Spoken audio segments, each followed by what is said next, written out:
listening in? He is. I'm just waiting to get the text messages. Jeff Goodman? I didn't hear you, Darren. I'm sure he is.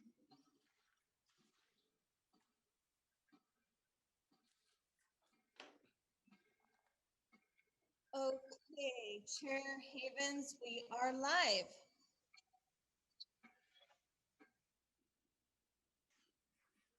Hi, everyone. This is the Budget Committee, and thank you so much for attending. I would like to proceed right now with a roll call. Jennifer, do you do that, I think?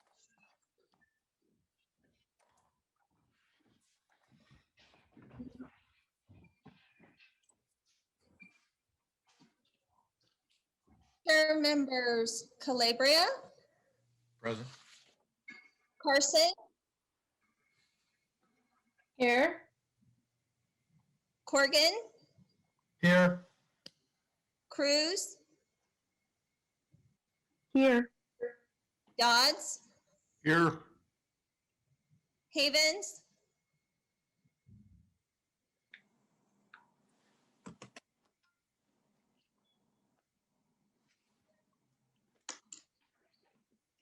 and Newt. Present. Council members Mayor Buck, Here. Woodland, Here. Burdick, Here. Quinn is excused. Booth, Here. Mans, Here. and Ralph. Here.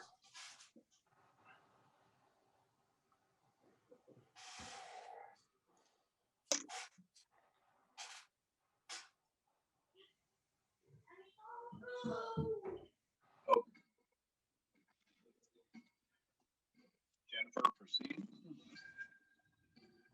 Okay, so we have a quorum. And we need to approve the minutes from the meeting from September 24th. Move Move to approve the minutes. Second. We have was used Councilor Mounds that did the motion, and then Councilor Wendland, did you have the second? Correct. That's what- Okay. All right. Any? Yes. No. You have a question? You talking to me, Scott?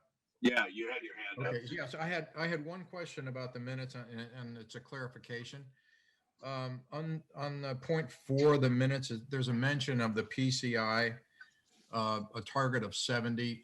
Can we just get a clarification that that was a short-term council goal? Did we not? I thought we discussed that was a short-term council goal, and it isn't specified quite that way in the minutes. And I wonder if that's correct, and if so, can we clarify?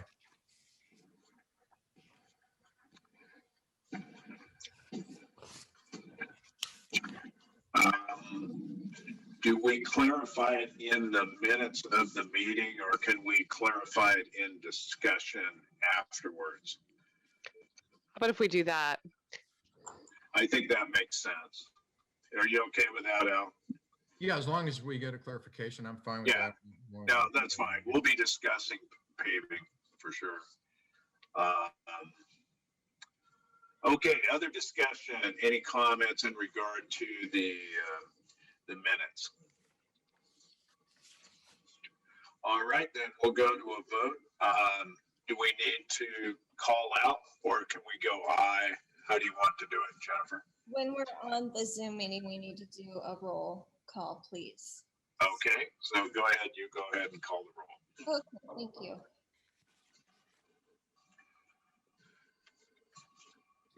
Committee member Calabria, Sorry about that. Aye. Person, Aye. Corrigan, Aye. Cruz, Whoops, aye.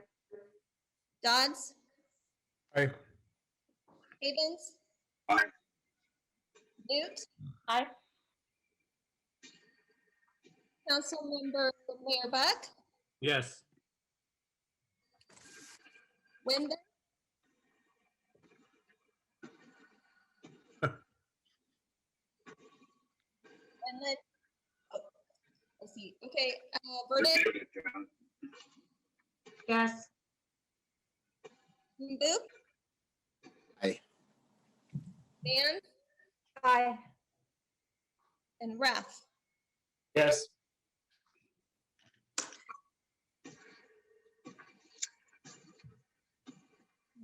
Motion passes.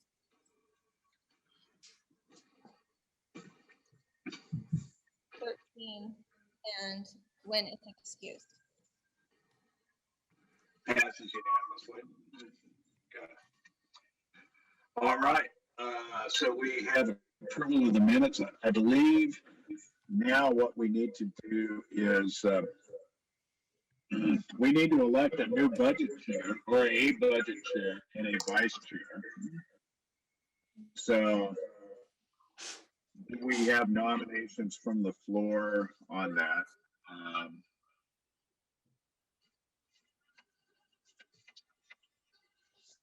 Well, I move we renominate Scott Havens. Okay. Can I ask a question? Sure, Lynn. For the newbies that are on here, we have no idea what are the responsibilities of the chair and the vice chair. Could you please, or someone describe what those responsibilities are?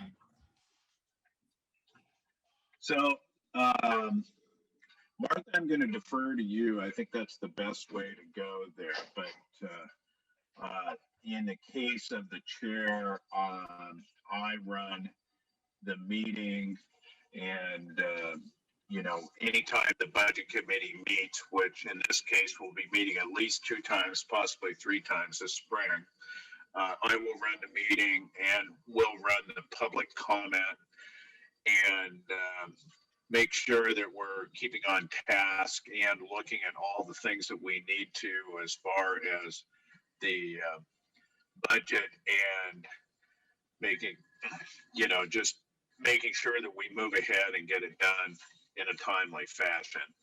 The vice chair basically backs up the chair in case the chair can't operate the way I see it. You didn't need me, Scott. You got it. And generally speaking, the chair is one of the citizen members of the budget committee, not one of the members of the city council. Basically, they run the meetings and they work with staff to set the agenda for the meetings. So I worked in this case with Martha and Anthony to set the agenda for the meeting here over the last couple of weeks. And what is the length or term of the chair and vice chair? Do you nominate every year and re-nominate every year? Okay. Well, in this case, we have a biennial budget, so usually the chair serves for the biennium, so 2 years.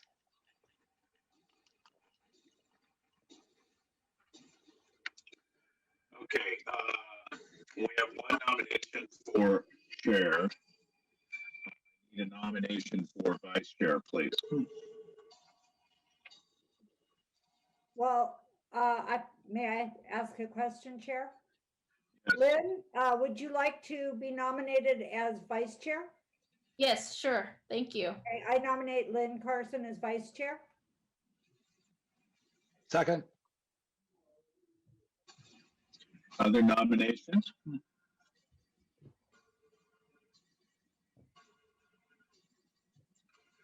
Okay, we have one person for chair, one person for vice chair at this point.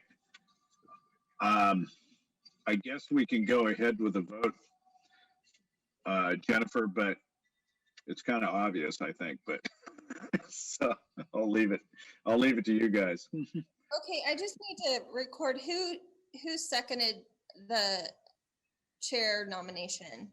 Councillor Wenland. Wenland, yeah, or me. Okay. Or Wenland. Yeah, or Moop. Wenland. Either way, I can defer to my friend. No, I defer to Wenland. That's second. I'll do roll call.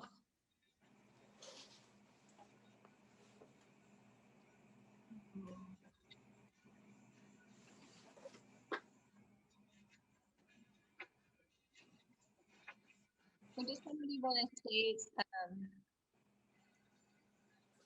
a motion to approve the, Sorry, Jennifer, we can't hear you. does someone want to move to approve the appointments for chair and vice chair? I move to approve the nomination of chair and vice chair. Second.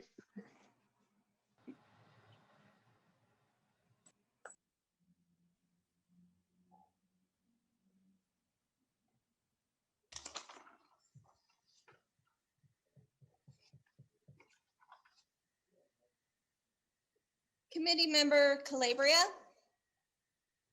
Aye, yes. Carson, Aye. Organ, Yes. Cruz, Yes.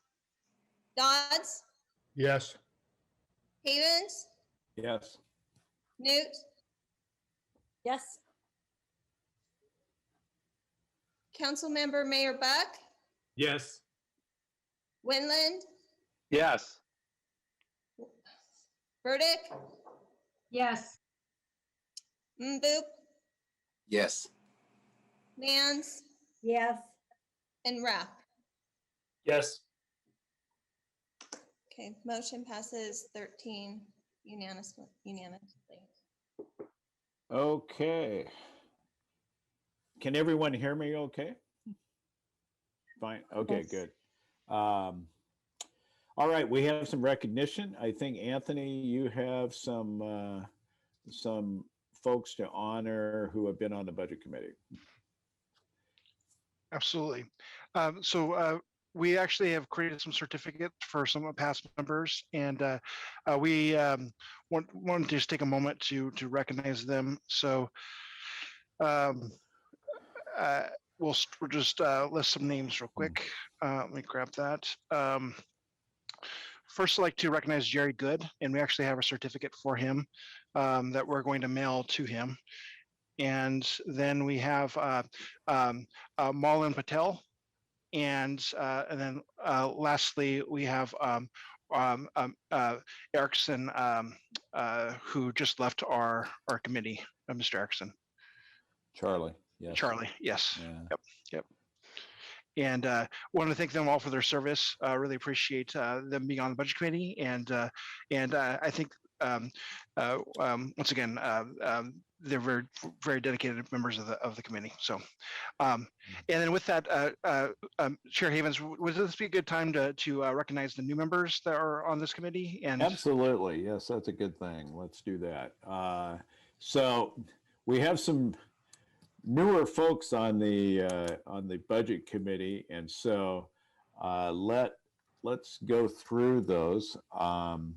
First off, I'll introduce myself. I'm Scott Havens. I have lived in Lake Oswego for all my life except for 2 years that I lived overseas, and that's a long time. We won't go into the years. So, but it's been a great town, and it continues to be a great town, and thank you for all your service, and it's great to be on the budget committee. Okay, so why don't we hear from you, Lynn? Hello, everyone. Thank you for having me on this budget committee. I am very honored to be in your presence and learn from you. I was a little bit taken aback with the numbers because, you know, I've never run a city before. So I have, I have to learn a lot from you guys. So I was born and raised in Singapore, and I came to the US to go to Ohio State University. So I am a Buckeye. Any Buckeyes here? No? Darn. Okay. Rachel, do you have any comments on that? I'll keep quiet. Oh. So I met my Uh-oh. husband at Ohio State, and we moved to Kansas State. I did my master's and PhD there in grain science, and basically had our first kid there. Had our second kid in Colorado, had our third kid in Zanesville, Ohio, and then we moved the entire family here 7 years ago to Lake Oswego from Zanesville, Ohio. So we have moved quite a bit, and we are transplants, and we are looking to build our roots here. I really like Lake Oswego, and one of the reasons why it attracted me and my young family is because of the amenities and the great school system. And if I can do anything to maintain that and to help keep it attractive for younger families, you know, I'll do my best. You know, I'm more than willing to put in my extra time to do that. I also own my own digital marketing company, and I do a lot of blogging, and I do a lot of digital marketing. That's me. Wow. Thank you. That's fabulous. Thank you, Lynn. Okay, so Gary Corrigan. I've lived in Lake Oswego for 13 years. I moved here in 2007. I'm originally from Portland, and I lived for 25 years in Corvallis. So spent a lot of time there with Hewlett Packard. I'm a manufacturing engineer and working in Wilsonville now. Very good. Thank you very much, Gary. Okay, so Shannon Cruz. Well, hello, everyone. I, lifelong Oregonian, and lived the last 31 years in Corvallis. Moved here, both of my kids are in college now. So we took the opportunity and have been up here for about a year and love Lake Oswego and everything it has to offer. And it's so much closer to the airport. It's crazy. But excited to be on the budget committee. Real estate agent. I did property management myself and had quite a few rentals in the Corvallis area. And chairman of the board of Oregon State Credit Union, which is about $1.8 billion financial institution, and there's about 260 employees. So spend a lot of time doing that as well. That's great. Thank you, Shannon. I hope you got your kids to go to Oregon State, just saying. One went to Oregon State for a term and then transferred to U of O. Oh, no. Yeah. And then one is in Arizona at Northern Arizona State, or Northern Arizona University. Great. Okay, Steve Dodds. We're going through the whole group. All right. I was born and raised in Portland, except for the 4 years I spent in Walla Walla at Whitman. Lived here since 1989.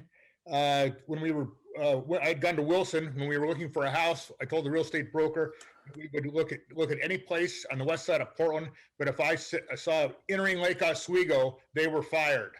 Well, you know, so it goes. So we've been here 32 years, been involved in many things. Scott Havens and I were conflicting Little League presidents, you know, and those sons are now 38 years old. So that tells you how long. I spent 4 terms in PRAB, a couple times as chairman. Have been coached 40 teams. Was one of the original members of the Lesher Farmers, Friends of Lesher Farms, Team Sports Advisory, all sorts of stuff.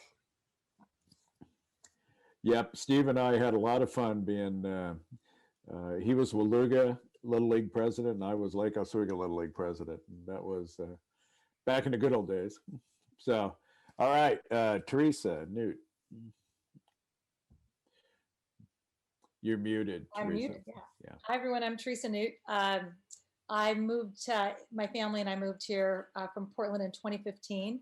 I grew up in Silverton, and my mom grew up in Mount Angel. So one of the things I really like about Lake Oswego is that, you know, I'm used to being able to walk down the street and see, you know, many people that I know, or know that if my kids do something bad, someone else will, you know, call me and tell on them, because that's how I grew up. So I love that about it, but it's got better food and better access to the airport than Silverton and Mount Angel. So I work at Urban Development Partners, so hopefully working with the city of Lake Oswego to build a hotel at the North Anchor project soon. And I'm also involved with a virtual healthcare company. So very happy to be here, and looking for, I've built a couple houses and done some remodels in town, and always felt that it's a very well-run city from, my experience of getting permits and getting guidance down at City Hall. So I'm excited to learn more about the other aspects of running our town. Thanks. Great to have you, Teresa. Al at Calabria.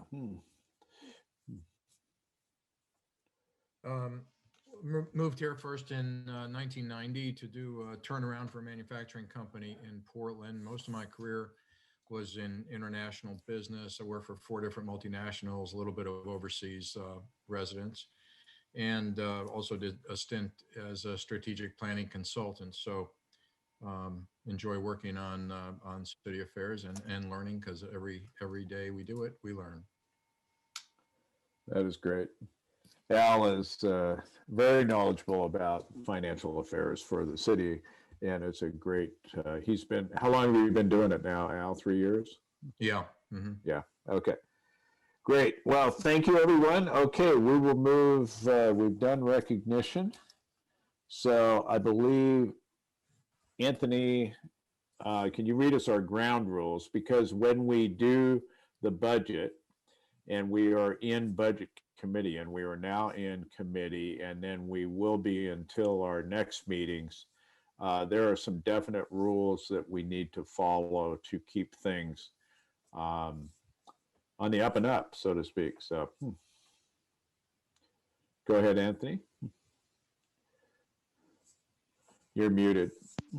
Okay, happy to do so. Can you all see the screen? Yes. Okay, so these are pretty much similar to the budget committee rules. Anthony, you have the agenda up. There we go. All right, this is better. So this is very similar to the rules that we've had in the past. So once again, the budget committee is a public involvement vehicle for the city's budgeting process, and the purpose of the committee is to meet, to review, discuss, make additions or deletions, and approve the proposed budget presented by the city manager. And then upon completion of its deliberations, the committee approves the budget and sets the tax rate or amount needed to balance the budget. So the first one is just putting a cap on time. So we'll only go 3 hours from when we start.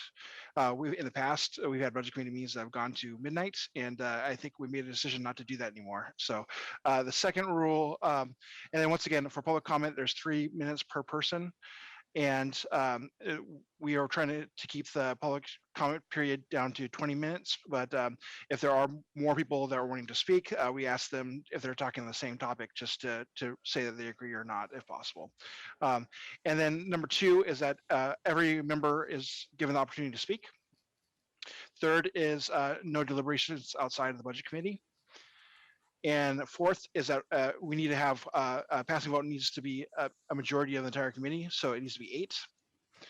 And then 5, we need to focus on big picture. So once again, for this very first meeting, we're not going to get into budget details. Actually, we can't get into budget details per budget law. So we can in the following one when we meet in April. But at this one, please do not get into details. But once we do start discussing the budget, next budget meeting, please do not talk about items less than $10,000. And then 6, please ask questions in advance if you can to staff, and then please give us, get it to us by Monday at 5 o'clock. And please feel free to send that to me, ahooper@lakeoswego.city, or to Jennifer, who is on the agenda, and we'll make sure we get to the right places. And then lastly, any suggested additions or deletions are recorded, and then we'll do a set aside for discussion during deliberations when we actually start getting into the pluses and minuses, the takes and puts, not at this meeting, but in future meetings. Any questions on these rules? I do, and this is Steve Dodds, Anthony. Yep. Would define what no deliberations outside the budget committee meetings mean. Yeah, so once again, I think it comes down to not wanting to make decisions outside of the public process. Well, you can't do it. It's a, I've heard it's, you can't have 2 people, can't have 3 people. You can't talk to one person, another person. I mean, you have to be able to talk to one other person. Don't you? No? So I realize that sometimes you all might want to have a discussion like, what do you think about this issue? What do you think about this topic? But if you get to the point where you're saying, I'm going to recommend that we adopt this policy, or I'm going to recommend that we reduce this budget, then you're in deliberations. And that violates Oregon's public meetings laws. So if you are talking to one another for understanding of the issues or an exploration of where there's common ground, that's great. But once you get into this idea of, I think we ought to set the tax rate at X number of dollars, then you've crossed over into a place that you really shouldn't be under Oregon public meeting law. Even if it's two people. Yes, it's not technically a violation, but if one of those people talks to another person who talks to another person, then you've got what's called a serial meeting, and the city ends up in hot water for that. So we have to be really careful. Okay, Al, please. Yes, as part of that learning I was talking about, City Manager Bennett, would you be so kind as to forward us a copy of what you're citing in the state law so we have a full understanding of what that is? You betcha. And we'd be happy to send you a link to the handy case, which happened in Lane County, which is what happens if you don't do it right. Thank you. Wow. Okay. And Anthony, can you send this document to us, which are the rules? Okay, I think that's a good thing to send around to everybody on email whenever you get time. Absolutely. All right, good. All right, so let's be mindful of that.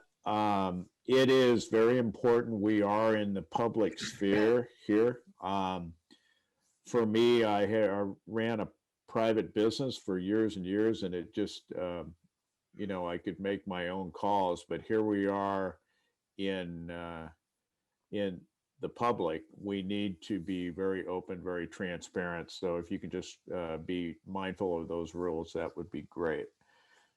Okay, we have, unless someone else has anything, I think we'll move into public comment.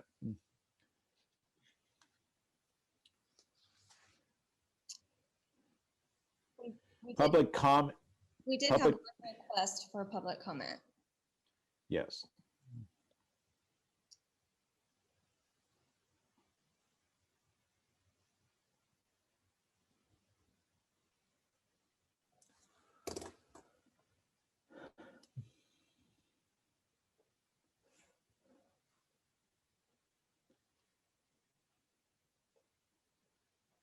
Good afternoon, Ormsby. Hello. Welcome, Mr. Ormsby. Yes, my name is Charles Ormsby. My current address for this meeting is 170 Southwest Birds Hill Road. I believe it's your former neighborhood, Scott Havens. Yes, we hung out in your tree in the backyard a lot, as I recall. Not much left of it. Anyway, my concern, and I sent 2 emails on this, is the Foothills District and the Tryon Creek Wastewater Treatment Plant project.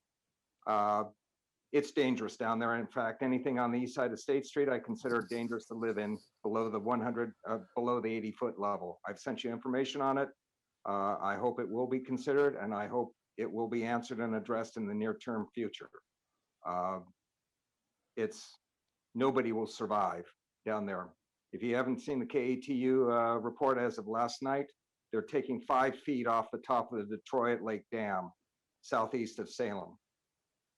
That's a huge reservoir. Probably 5 feet is my guess, represents a third of the capacity of the Oswego Lake, which is about 15 million cubic yards. I expect that to descend on Foothills within about 10 minutes after shaking. Nobody will survive. So that's why I say don't put anybody below the 80-foot level, and you better watch out what you're putting as far as the sewer plant down there. The reference documents are there and linked. They seem to work. As of about an hour ago, I sent my testimony to the Budget Committee and also to the Redistricting Committee. There are critical points you need to know about Google Map Plus codes and associated with stuff in Lake Oswego so the novice can understand it. Otherwise, nobody knows where stuff is, especially, for example, on the North Anchor project. And getting a TriMet bus for those of us who are transit-dependent riders from Portland to Lake Oswego Transit Center. Lake Oswego does not respect unemployed, unsuccessful, unproperty people, and especially transit-dependent riders. And frankly, I think there's great disdain for those who are handicapped. Thank you very much. Thank you, Mr. Ormsby. Really appreciate you coming tonight.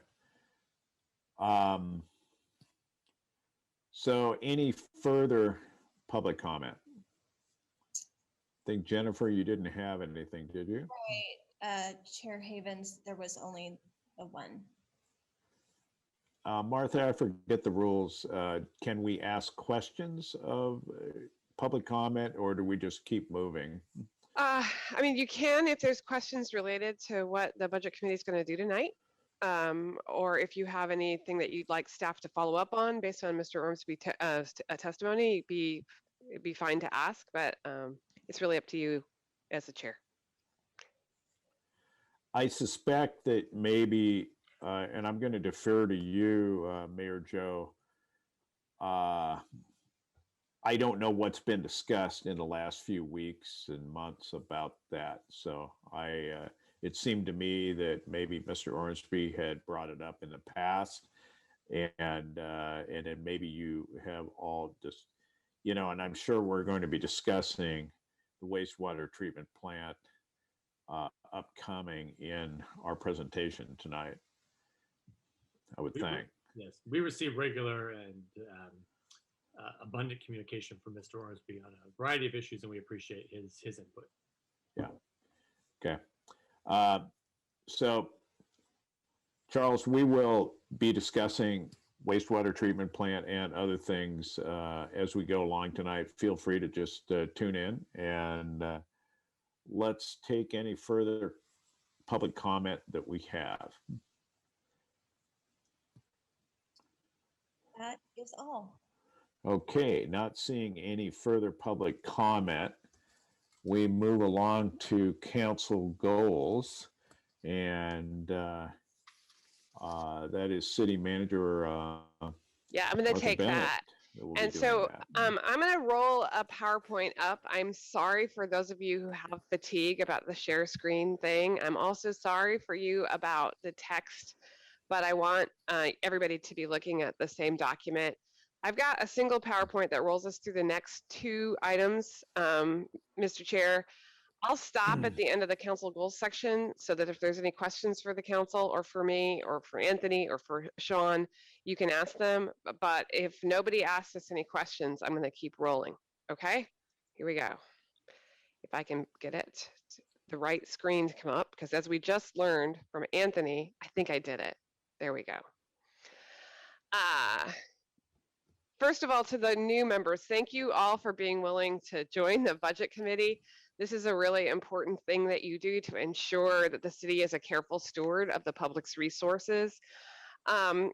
This is my first budget at the city of Lake Oswego, so I'm going to say a phrase that Sean and Anthony are already tired of hearing me say, and you guys will be too before the end of this budget. I view the budget as a spending plan to implement the council's goals. So one of the things I hope that you as citizen members of the budget committee will do is essentially check our math. Have we adequately, but not over adequately, resourced the departments of the city to achieve the policy objectives set forth by the council? I also make a commitment to the council if they do what I ask, which is to have a defined and prioritized agenda, that as part of proposing a budget to all of you, that I will make sure their goals are funded so that we can actually accomplish them in the upcoming biennium. So for me, it all comes back to what the council defines as their strategic policy agenda. Hopefully this will all make sense. So here is what they adopted as their goals. I've also marked, you'll see everyone that I think will show up in your budget committee deliberations later. Also, as Jennifer will remind you, and Anthony already has, we can't talk numbers yet. State law doesn't allow us to talk specific numbers until we issue the proposed budget, which will happen about a week before your next meeting. Now we'll see if the computer will let me click to the next slide. Yes, it will, but not the way I wanted. Okay, the council set 8 big picture policy goals, and under each one of the 8 goals, there are 1 or more council initiatives. So the goal is where we're headed over the next 3 to 5 years, and the initiatives are the projects that we're actually going to be working on to achieve those goals. So the first goal is to ensure a safe and secure community for all. The first initiative is to lead the community dialogue on policing and to develop an action plan to address the findings of the dialogue. I think based on what we've already heard and discussions we've already had with the police department, that it's very likely that there'll be requests to allocate resources to help the police department implement the action plan that's going to be developed. The next 3 are ones I don't expect will show up in the budget process in a direct way. The first one is to update our fireworks and outdoor fire policies. The second is to address the emergency radio coverage problem that we're going to have due to the conversion to digital radios. And the fourth one I expect will show up in the next biennium, which is to implement a sustainable business model for both the police and fire departments that meet the 21st century needs of Lake Oswego. And the reason I think it won't show up in this budget is that the fire department's part of the work probably won't start until the fall of this year. So I think the implementation of that business plan will actually show up in the next biennium. All right, that's the first goal. And let's see if, there we go. The second goal is to support business investment and job creation in Lake Oswego. The first of the 3 initiatives under this project are to adopt an economic development strategy and resource plan. This is an initiative that carries over from last year. We actually started working on a more long-term economic development strategy as part of the 2020 council goals. And we're about ready to sort of issue some reports about what condition the economy in Lake Oswego is in, and that will move us into the strategy and action plan phase. And I do believe based on that, there will be proposals for us to provide resources. We may or may not have clarity on that in between now and when we issue the proposed budget in April, but I think we're going to include in it some conversation for all of you about setting aside resources for implementation. The next initiative is to approve the DDA for the North Anchor properties. While that will show up in the budget, there's not a new body of work there that will be different, and we can talk about that more later.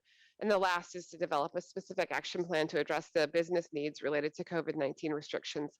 That's mostly about regulatory relief, and so I don't think that you'll see specific budget requests as part of that. Martha, what's DDA mean? Disposition and development agreement. So the city owns the property. We're working with urban development partners on the development scheme. And so the disposition and development agreement is about what are the conditions and financial transaction that underpins the redevelopment of those properties. So the conditions and the cash that relate to that development. Sorry, anytime I use an acronym, except for COVID, I expect by now you all know what COVID is. Please call me on it and make sure I actually explain what that acronym's about, especially those of you who haven't done a public budget before. Thank you, Scott. The third goal is to foster diversity, equity, and inclusion in Lake Oswego and in the city as an organization. The first bullet is to implement the overarching recommendations of the DEI task force. And to charge the new staff and advisory committee with recommendations,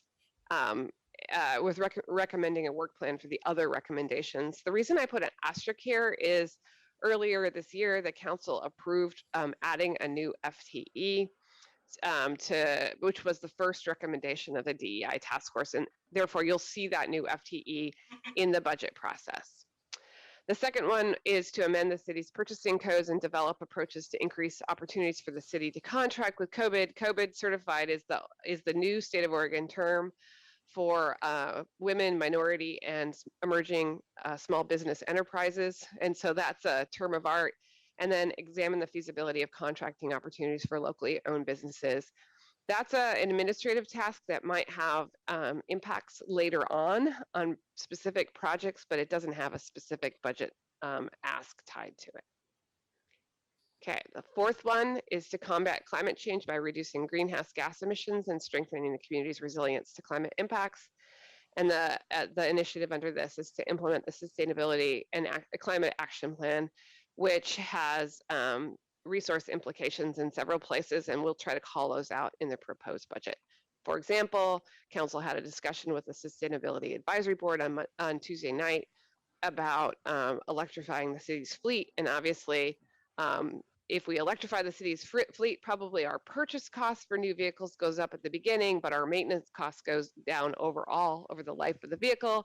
That'll still show up in the budget as increases in capital expenses and decreases in materials and services. All right, the next one is to support strong operational practices, infrastructure investments, and fiscal policies that increase public trust in the city. Those of us who work on staff are always really happy that that's one of the goals of the council. It's really good for the community. The first one is to collaborate with the city of Portland to make a long-term, or to make a financially and environmentally responsible long-term investment in a wastewater treatment plant. We can talk about this more later, but I do think that will show up in the budget, particularly in the upcoming biennium for the costs of doing the due diligence around that particular project.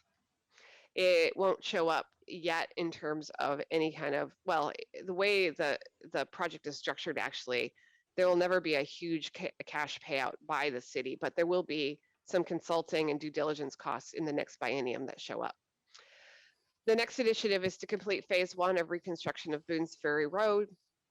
That obviously will show up in the budget. And then the other half of that is to discuss and provide direction about the scope, feasibility, timing, and financing of phase 2 and public parking, which is the other half of the redevelopment agency's project out in that Lake Grove urban renewal area.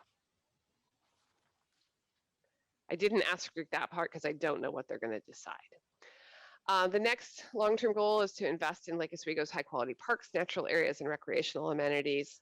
The first two are long-standing goals of the council. The first is to complete the intergovernmental agreement with the Lake Oswego School District to complete the design and beginning permitting for the Recreation and Aquatic Center. That's the first year's goal, but assuming we're successful there, our next goal will, of course, be to complete construction and begin operations of that Recreation and Aquatic Center. I will tell you, I've already had conversations with Director Anderholm, and there will be funds not only for capital construction identified in the budget, but also we would anticipate that if we moved on the current schedule in year 2 of the biennium, you'll start to see us have some increased staffing and implementation costs associated with that project. The next initiative is implementing the bond-funded and Parks and Recreation projects. Those obviously will show up as capital expenditures in the budget. And the last initiative is to explore the feasibility of Lake Oswego as part of the Blue Zone project. I confess that Councilor Wendland is the expert on this, and if you have specific questions about even what the Blue Zone project is, you need to ask him. Okay, we'll be asking John. I don't know. The next council goal is to improve transportation connections, mobility, and safety for all types of trips in Lake Oswego. The first is one I know you'll be having considerable discussion here because it's what we talked about back in September, which is to increase funding for pedestrian facilities, beginning with safe routes to schools. To Mr. Calabria's question, last year we did have a council goal to maintain the pavement quality index. I think of it as PQI, but we refer to it as PCI here of 70 or above. It was a goal of the prior council that doesn't show up on the goals list this year. And then the other is for us to seek grants to improve mobility and reduce congestion, essentially in the downtown area and the areas around McVeigh and Stafford Roads. Okay, and then the last of the council's 8 goals is to conserve the community's quality of life by planning for change and growth. And the initiative under this is to adopt codes that comply with House Bill 2001 that are consistent with our character, or our sense of place, our neighborhood character, and our livability. I put an asterisk here because there's considerable technical work that underpins this, so it shows up in terms of some of the professional services, but also there's considerable community engagement and outreach to make sure that we're having really active conversations with the community to implement this goal. Okay, before I move on to the next item on the agenda, I guess I'll stop sharing and take questions,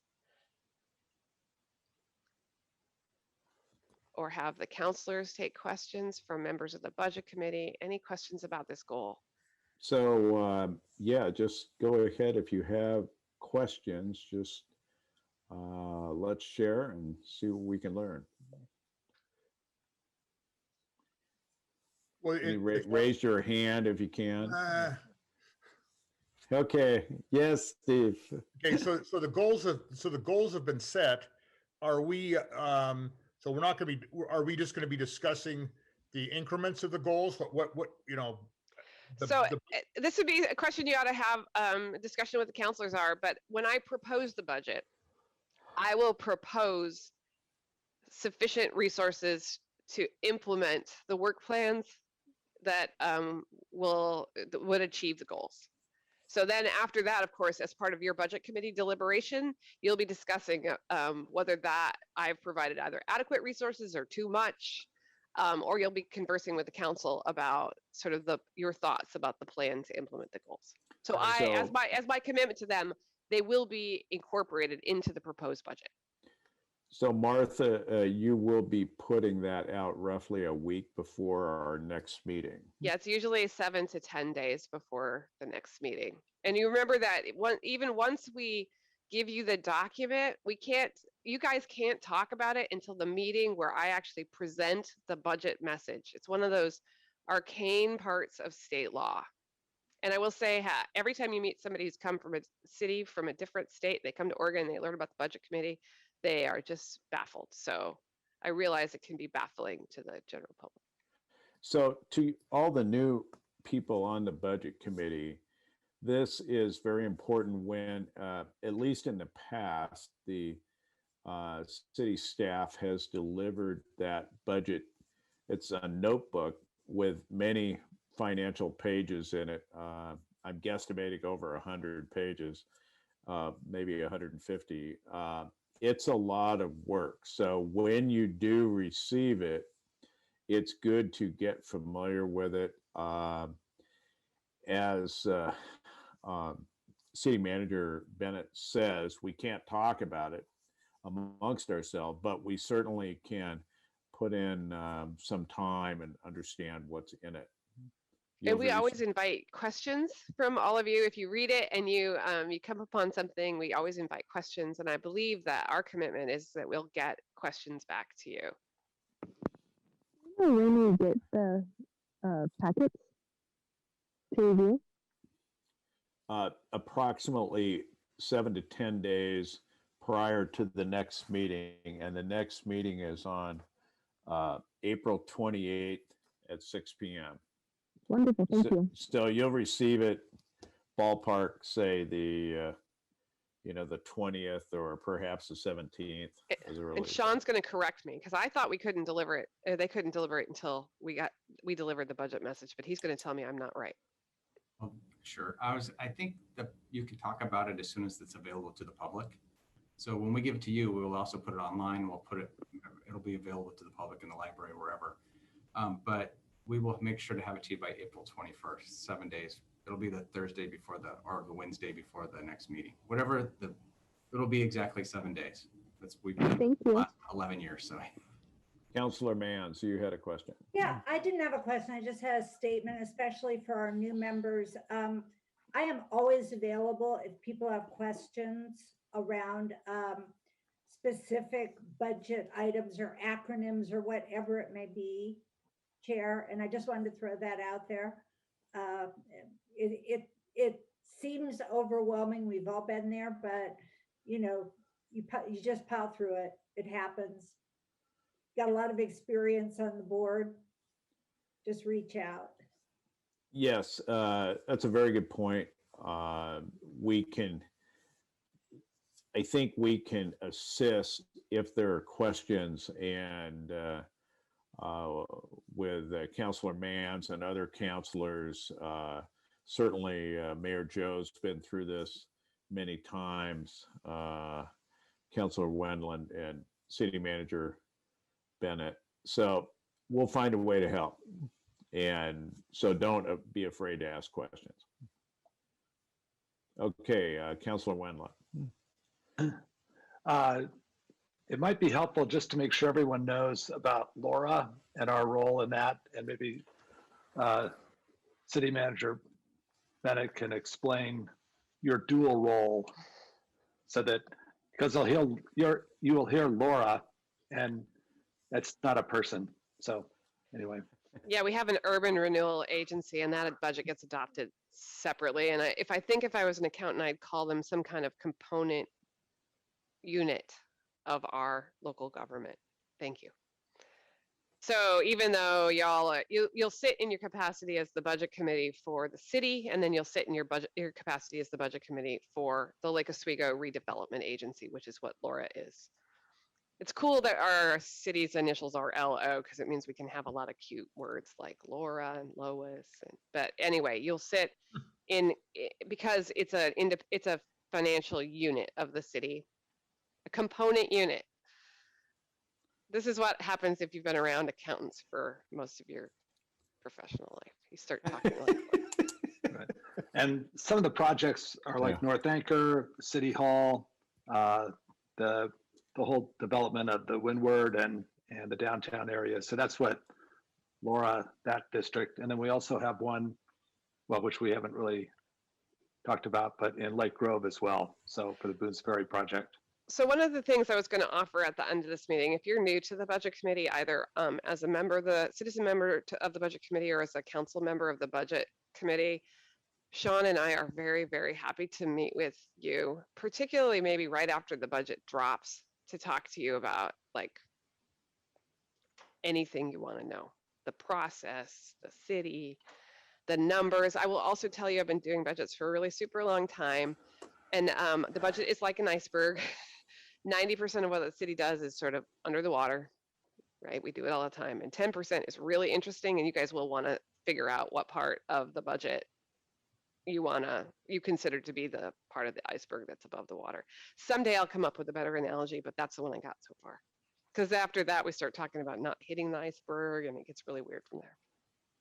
Yeah, didn't the Titanic have trouble with the under part of the water? Yeah, it's the under part. Yeah. But I think what I'm trying to say is most of what the city does is really deliver very basic services every day that people count on, and there's very little. The policy goals for 90% of our services are really clear and agreed upon. I mean, we will want to send police officers to calls. We want to make sure our sewer lines are clean. We want to send a street sweeper out. And so usually what happens at the budget committee is you don't spend your time talking about that stuff. You spend your time talking about the places where we have choices to make about increasing a service, or whether or not we might have too many resources on that service. And that's where you guys end up really spending your time. And that's the place where you're adding value to the city's organization.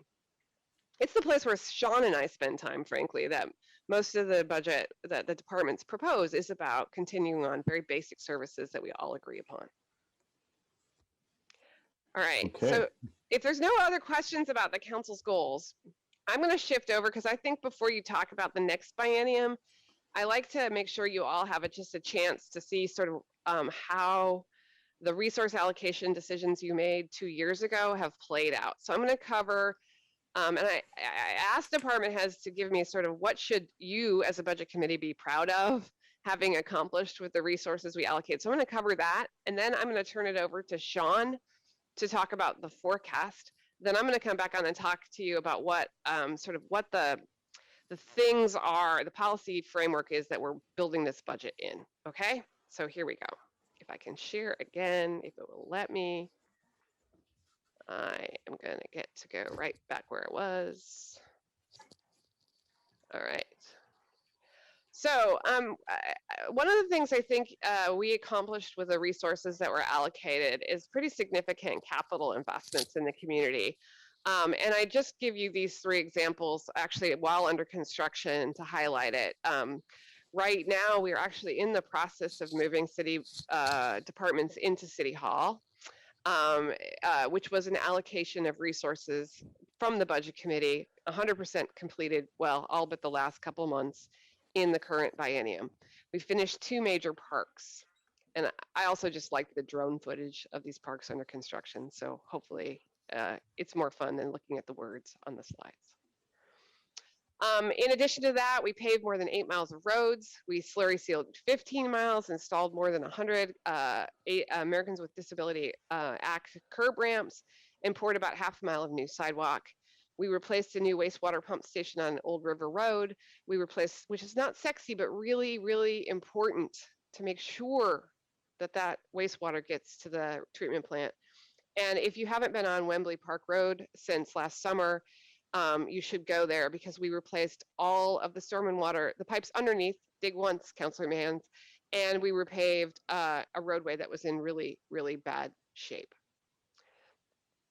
We also installed over 1,000 smart water meters, which the Public Works Department calls AMI, which I think is probably automated meter something or other, but I don't care, which in the long run is going to save us a lot of money, not only because these meters are a lot more accurate, so we'll bill people for the water they consume, but also will allow us to decrease the cost of actually reading meters. It will also decrease errors. As someone who had an error once on her water bill because the meter reader read the wrong meter, those kinds of things will go down. We've installed LED, again, another acronym, street lights. I can't remember what that one is either. It saves us about $215,000 a year.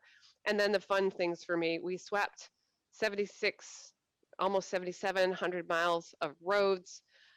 And thankfully bike lanes, making those of us who ride our bikes to work really happy. We collected 5,700 cubic yards of leaves and debris, which if you think about a 10-yard dump truck, you can think about how much that really is.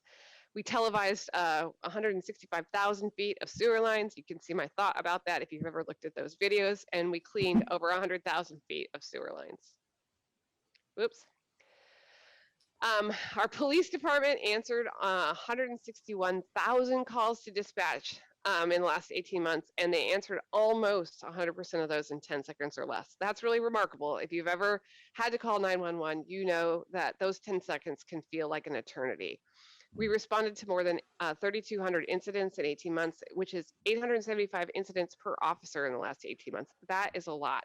And then we've handled this summer 32,000. Yeah, it's a lot. When you only have 40,000 residents, if you think about that, that's a lot. That means that, that 8 out of 10 of us, 9 out of 10 of us have had an interaction with Lake Oswego PD. And for the most part, positive interactions. And then I put this last thing here because this last year has been tough, but we've handled nearly a dozen demonstrations, which when I wrote dozen, it didn't seem like a lot. But if you think about the amount of resources, time, and effort that went into those, and every single one of those in Lake Oswego was peaceful and successful.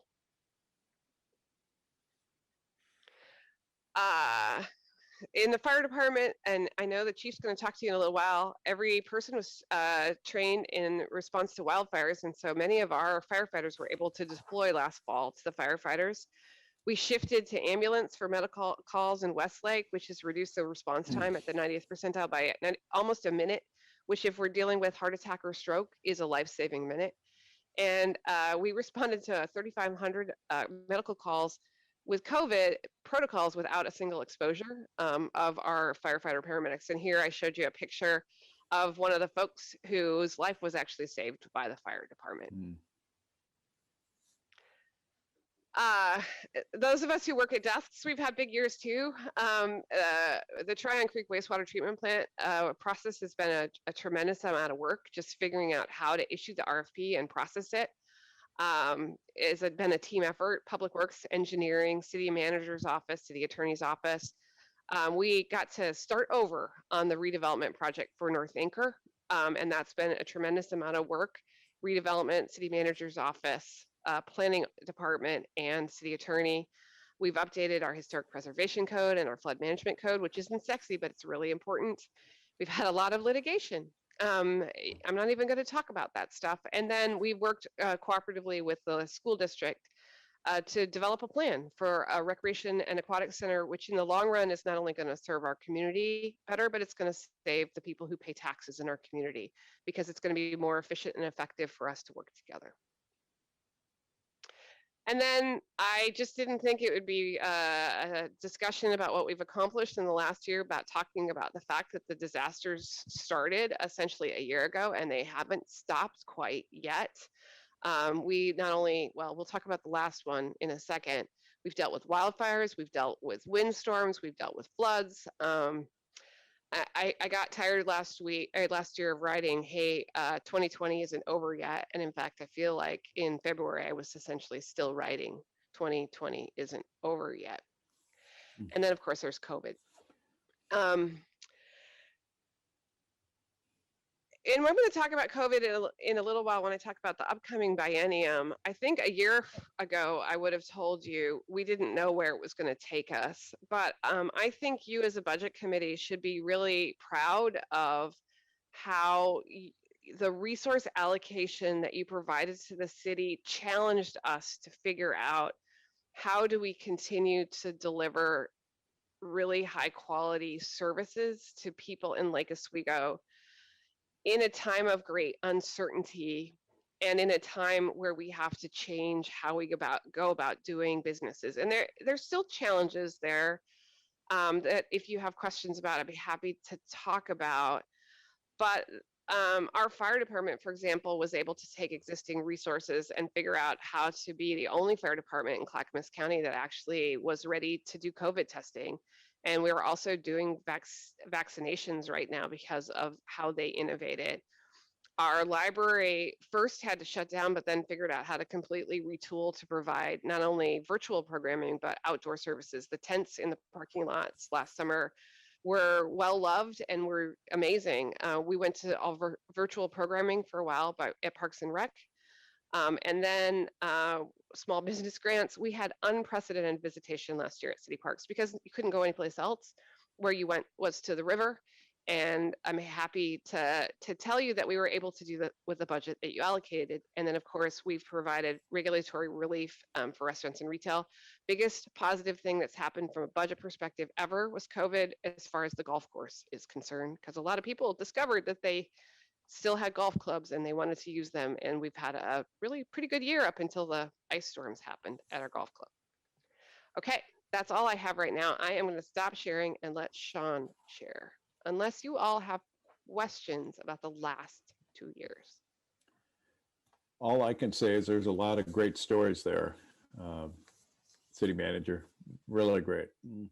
Good to see you. It's been amazing, and I really want to thank budget committee members for making sure that you resource us to be able to be flexible and responsive and innovative and do all the stuff that we've been able to do in the last couple of years. Any other questions of City Manager Bennett before we move on to the 6-year financial forecast? Take it away, Okay. Sean. Yeah, Sean. Good evening, everyone. So here is, so everyone can see this? The Excel sheet, the one that we've used for the past, I don't know, 5 or 6 years, the 6-year forecast. So but I'll kind of highlight what we see here. So up here are the drivers for the forecast, you know, the inflation, medical inflation per. So those are things that we pull out of the payroll of every department. And let me go back. This is just for the general fund. This isn't for the street fund or the water fund and those ones. We went through those during master fees and charges. I went through forecasts then, but this is truly just for the general fund. But the ones here in black are the ones that we actually have the ability to adjust, and they'll see those down below. Over here is the valves, and is this big enough, or do I need to make it bigger? Okay. Okay, so these are the valves. Right now it's at 100% of what it's basically saying is if the general fund revenue goes up by 3%, we're allocating an extra 3% to each of these departments based on what their last allocation was in the previous fiscal year. And so, you know, just to start out, I just kept it at 100%. So this is like when we used to talk about opening the valves or turning the valves down, depending on if they're getting too much revenue or not enough for their expenditures. This is kind of how we'll do it. And I'll show you how it, and then right here is the final year. So the 6th year. So this is usually when in any projection we've ever seen in the past, this is when the expenditures would always outpace the revenues. And so we always really look at the 6th year. This over here is showing the fund balance available for, you know, that we're projecting on an ongoing basis from the operating revenues. So this isn't one-time revenues. This is really just the operating revenues within the general fund. So current year revenues minus current year expenditures. And so this is kind of the unallocated amount based on what we've done in allocations before. These are the, what was up there I was showing before, the drivers that actually will change these projections here in the final year between the revenues and the expenditures for like police. And this one's fire, parks, you know, planning. So right here, it's, you know, franchise fees, you know, makes up a couple $1 million of what we get in the general fund revenue every year. State share revenue, same idea. It's about $1 million. This is like the cigarette tax and alcohol tax. Lodging, this is a bigger one. It's about $1 million, again, about $1 million to the general fund revenue. And I can say in fiscal year 2021, we're running at about 20% collection on what we've previously gotten in previous years. So this one is actually down a little bit. This is probably the biggest driver though, inflation. This is the one that really, all of our personnel costs from and pretty much everything. Most of our costs are personnel in our operating budgets. So if inflation is running high, so let's say we're getting a 3% back, or we're getting an extra 3% from our property taxes on our assessed values. If inflation's running at 4%, eventually the expenditures will outpace the revenue. So this is kind of the big driver. Like and then medical costs can be a big driver as a part of personnel, but this has actually been probably one of the best things, and Martha will talk about this later, is for us lately is the cost, our medical costs have gone down. So that's actually saved the city quite a bit of money. Kind of a spoiler, this won't change when I go up and change things, is so out in year 6, you can kind of see our operating revenues are projected to be about $57.5 million. Our operating expenditures are 57.2. So this is the first time I can say I've ever seen this projection where our expenditures don't actually outpace our revenues out 6 years. So so this is really just saying the strength of what city of the financial situation of the city right now. But you can kind of see here that like police and fire, these are right. You can see that their expenditures are going above their revenues, and this is because they're mostly personnel based, and others aren't. So what I can go up here and change the valves a little bit to make them work. I did mess around with this a little bit just to get to where this would actually make it to where all of the departments are positive. What you can still see is this right here, this purple one is the unallocated. So this is the amount of revenue we have going even out in year 6. It's this bar graph here, and it's showing that we still have $1 million of unallocated. So that's things that we can do one-time projects with, we can do ongoing things with. This is the amount that we usually, the $1.5 million that the budget committee kind of decides, like we did East Beluga ball fields, we've done resurfacing of other fields, we've done more paving, we've done, you know, that's kind of, this is kind of the part about above the basic program line of where if we're keeping all the programs equal, where we have funded them over the last few years, this is where we should see ourselves at year 6. And what this is showing is with that $1 million is, you know, in 22, 23, 24. So it's a pretty solid number that, you know, we have about $1 million that we can allocate to something else over the next couple of years. But so in a nutshell, that's kind of, like I said, there's usually more to talk about because the expenditures do eventually cross over our revenues. But in this case, where we are sitting right now, it's not. Now I can show you, like I can change all of these to really low. And it's still those first 4 drivers. And it's really showing that we're at 57.5 and now we're at 57.3. So we really, it gets within like 200,000, but still revenues are still above where we are. 4 is just a medium. But if I go to inflation and I make inflation really high, that's where you kind of see that our revenues will, but that's saying that inflation is going to be a 5% inflation rate for the next 6 years. That's really, it sits at either 1%, 2.5%, or 5%. And we haven't seen, our CPI has been 2, 1. It was 2.9 last year, 2.9 the year before that. It was up at 4 the year before that, but primarily it's been pretty low if you take like the last 6 or 7 year average. So that's also what's really keeping us in the good, is our revenues are still growing at 3.5%, but our expenditures aren't growing at quite the same rate. So that's good news. So if anyone has questions, Yes, Councilor Mance? Questions of Sean? Yes. Yes, I do have a question for Sean. Sorry, I had to unmute. What do you attribute this delightful balance of, or what can I say, our delightful financial situation to in right now? I think primarily it's personnel costs. It's just I mean, sorry. No, it's fine. I'm gonna. He's just stealing my thunder, which Oh, I'm is. sorry. Is there more to come? Here's this true, and Sean and I will talk about this all day. Our personnel costs are not rising at the rate that we would have expected 2 years ago. There's really 3 reasons for it. The first is a tribute to Megan, who was on the call for a while, in that we were able to shift healthcare providers, and we've had a 20% reduction in our healthcare premium just by good management of the city's money. The second is that inflation hasn't been as high, except for the 2.9 year. It's been fairly low, and so salaries have not been going up as fast. And then the third reason is with turnover. When an employee retires from the city, they're usually someone who's in PERS Tier 1 or Tier 2. And they're usually, the person who comes in is not at those, in those more expensive programs, and that saves us. Also, I will say that the Senate Bill 1049 changes to PERS substantially reduced the rate increase we face.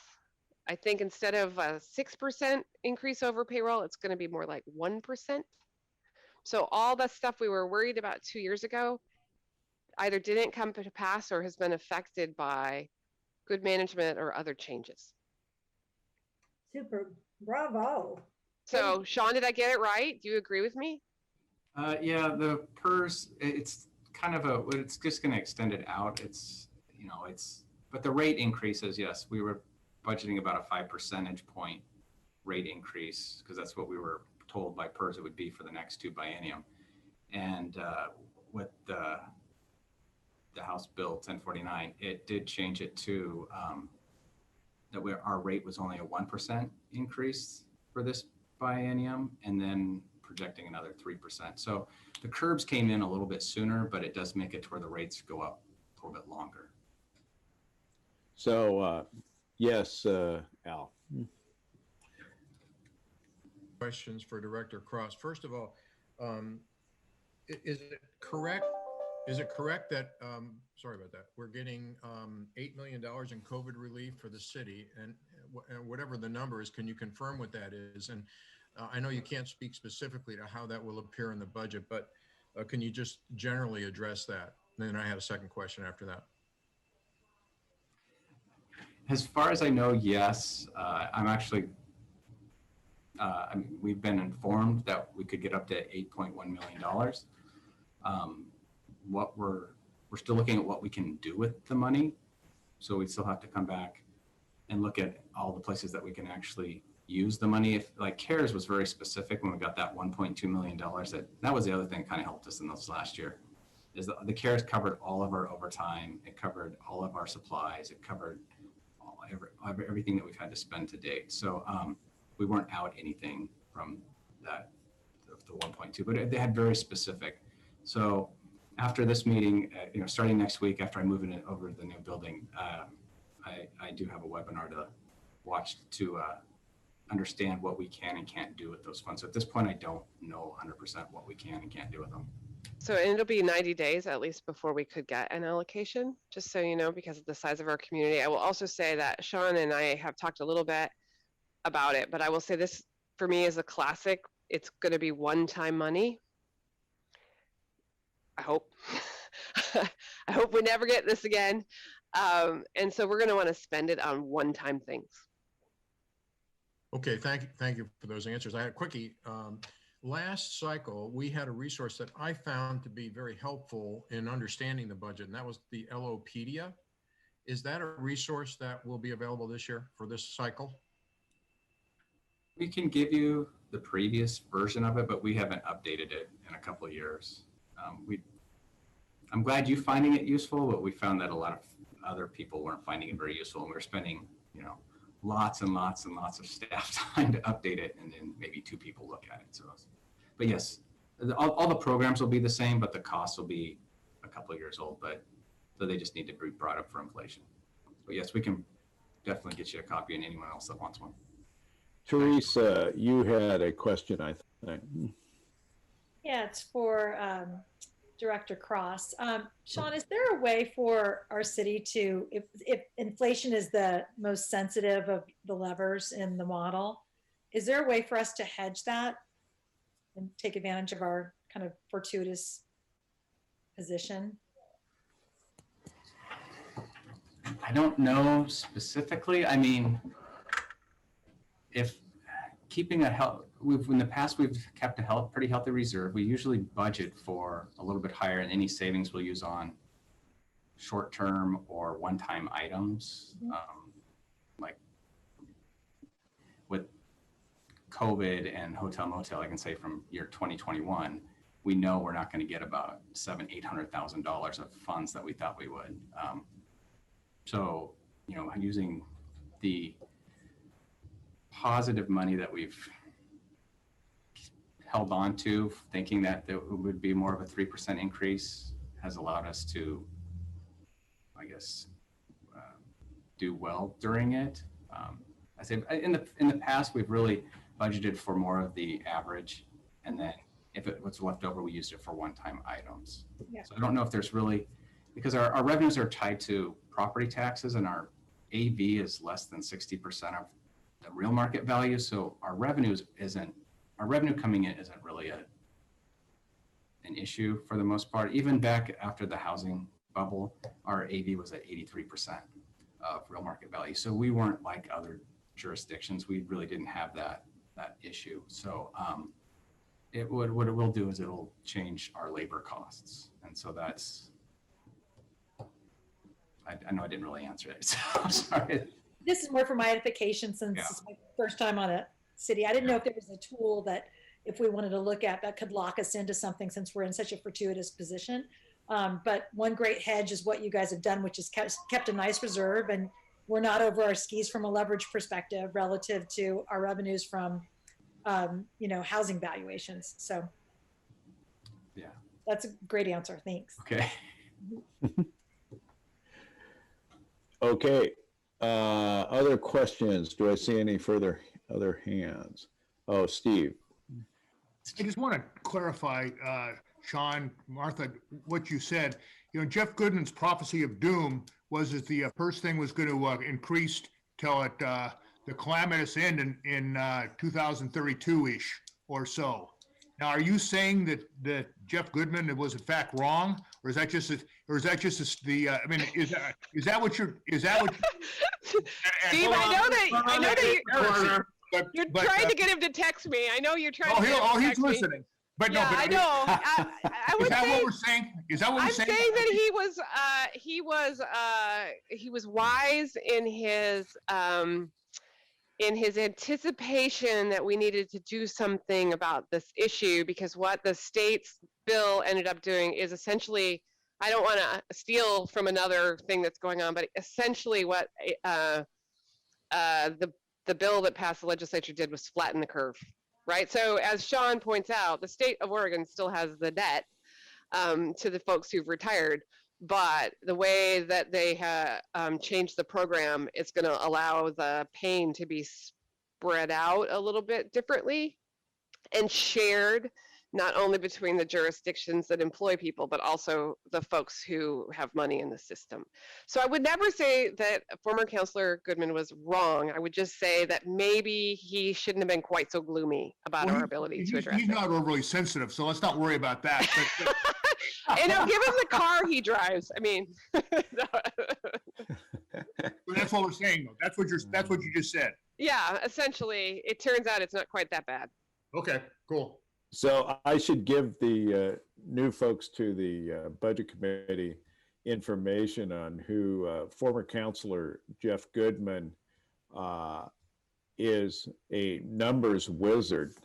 And he really had a handle on this budget like no other budget committee member or counselor, mayors. I mean, he was the pro at it. So, and that's what we're talking about here, because he knew those numbers quite a bit and spent a lot of time with them. And to be clear, I think we've all thought that the PERS bubble that was its way was going to be a really enormous problem. And so it's good that the legislature took it on and designed a solution that's essentially, as I say, flattened the curve. Yeah, that is good. Well, flatten or also kicking the can down the road. It's the same idea. Let's get right? real.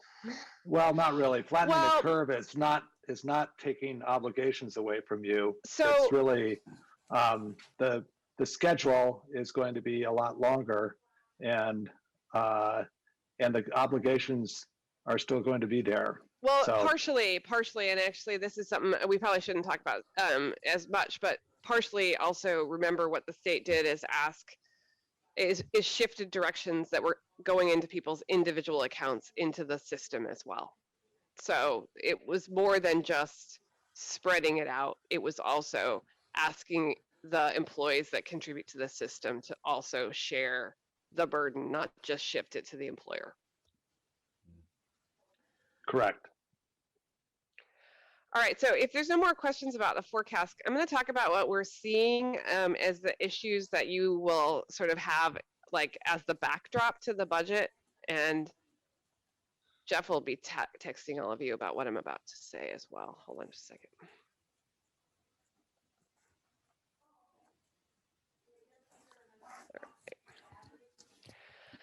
All right. So the first I think we just covered, which is that we're seeing the personnel costs in the upcoming biennium being lower than we would have thought even as few as 6 months ago, between the reduction in healthcare and how that plays out, and also the reduction in the impact of PERS adjustments. And because the largest cost, especially in the general fund, is personnel, that will mean that departments can balance their budget more successfully. The second, you already heard Director Cross talk about, is that the CARES Act, which was the first of the federal assistance acts, has really paid for all of the city's direct costs for COVID relief. And the American Recovery Act, one of the categories that's allowed in the spending is to allow us to capture the revenues that were lost as a result of the downturn in economic activity, which for the city, there were really 3 categories of revenues that were heavily affected. The biggest one, as Sean shared, was the substantial decline in lodging tax, which is a general fund resource and also affects our ability to support a lot of the tourist-related activity in town. So we will be conversing internally about whether or not we ought to use the American Recovery Act funds to refill the lost lodging tax revenue. The second would have been our transportation taxes, particularly fuel tax. I don't know though if the problem is what we get from the state of Oregon is delayed, is several months behind. So I don't know if we're going to be able to calculate accurately how much we lost in fuel tax as a result of COVID, because usually it's months after the fuel tax is collected before we see it. And then the third category is the recreation revenues from programs that we couldn't offer. That one's a little bit more squidgy in terms of whether the federal act will allow us to recover those revenues. And so I'm glad Sean and some other staff are going to a workshop next week to learn more about that. So essentially, however, as a result of the federal act, we didn't have the same impact that a lot of our small business partners had from COVID here at the city.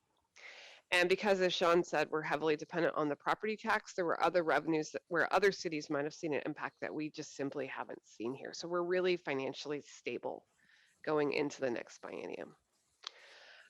The next thing I think you're going to see is there's a substantial number of capital projects that are really significant in the budget, from the Recreation and Aquatic Center to the wastewater plant, to a lot of work that is being proposed in the Public Works Department. That is also a place where I think we see an opportunity to help achieve council goals with the American Recovery Act funds.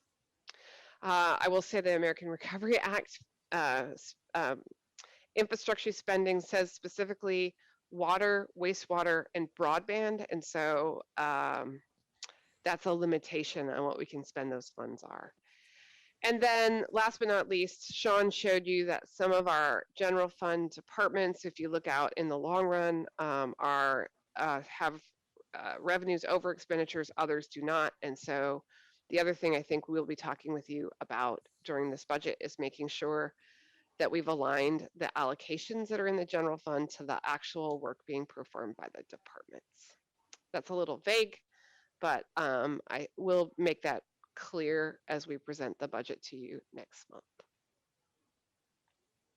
Okay, that's all I have about what I see. I wish I could put a slide up here that says I think PERS is going to be doomed, because no, I don't wish that. But I think that you're in a position where you can really have a meaningful conversation about what do folks in Lake Oswego expect from their local government, and have we allocated sufficient resources to those programs and services so that we have successful outcome. It's a good place to be. Okay, questions about that before I take my slide down again, or after?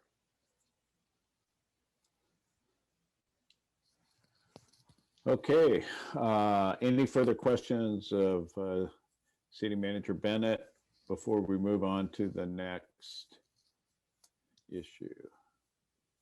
Okay, it is 7:05. Should we take a few minute break and then come back in should we come back in, say, 10 minutes? We okay with that? Let's come back at 7:15.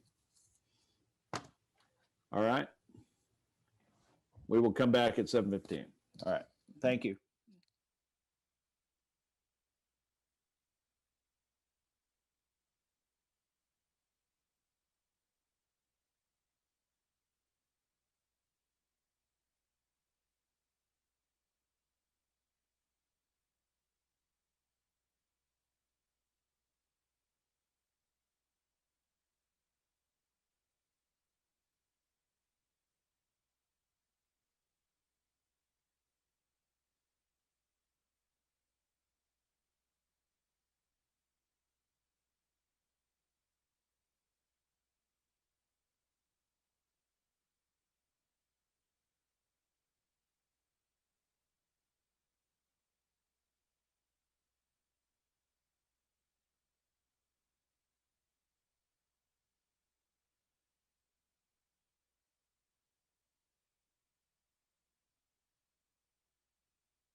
Okay, we are back live. Thank you. Okay, welcome back to the City Budget Committee for Lake Oswego. We just finished our anticipated budget issues, and now Chief Johnson is going to talk about our fire department. Go ahead, Chief. All right, thanks for giving me an opportunity to share the work of the fire department with you tonight. I think maybe for a little bit of context, I have met many of you in a different role that I had with the city. I've been here about 10 years, and I was formerly the police chief. So to give a little bit more credibility to the fire side of things, I was born and raised down in the San Jose, Santa Clara County area. And there I did about 30 years in a public safety department, a fully integrated police and fire department. So I drove police cars, I drove fire engines, I drove the big fire trucks, I responded to calls. So I've got a fairly good context for the work coming in. I had spent 6 years as your police chief, and then retired and returned as the fire chief about 2 years ago. So I'm glad I'm giving you this. Thanks. I'm glad I'm giving you the presentation tonight rather than 2 years ago, because I feel like I've got a much better handle on things. So I think what I want to do is just kind of work around the lake and tell you what you have in the fire stations. We staff 24 hours a day. We staff 3 bodies in each fire station: a lieutenant and a firefighter, driver, and a firefighter. So that's the first setting. When I look at the South Shore Station, we've got a dive rescue boat that operates out of there. And in addition to the engine, so if there's a call on the water, that they take the boat down to the water and launch on any one of the tributaries or in Lake Oswego itself. Jean Road has a frontline fire truck, and the truck is different than the engine you see rolling down the road. It has less water on it. And it has the ability to reach up about 100 feet in the air and work the buildings like you see coming in and around all over Lake Oswego. So it's important to have that truck there. I think it's important to have the boat on the side of the lake. Working around to Fire Station 210, which is the one at Westlake, that's where the training tower is. There is a frontline engine there. And about 2 years ago, coming into it, I pulled an ambulance out of mothballs, if you will, and put it on the road as an either-or response. So if it's a medical call, the firefighters get on the ambulance and they go to the medical call. If it's other than a medical call, they'll head out on the engine. So over the past year, we responded on the ambulance about 862 times, which does everything from save on gas to allow us to get to calls at the 90th percentile, 54 seconds faster. So, and then to the downtown station, here is that the divers run out of this station. So if there's a call on the water, you get the boat out of the 212 station on South Shore and you get the divers here. So if we could, I'd like to go to slide 1, Jennifer, if you would. What you're going to see here in just a half a second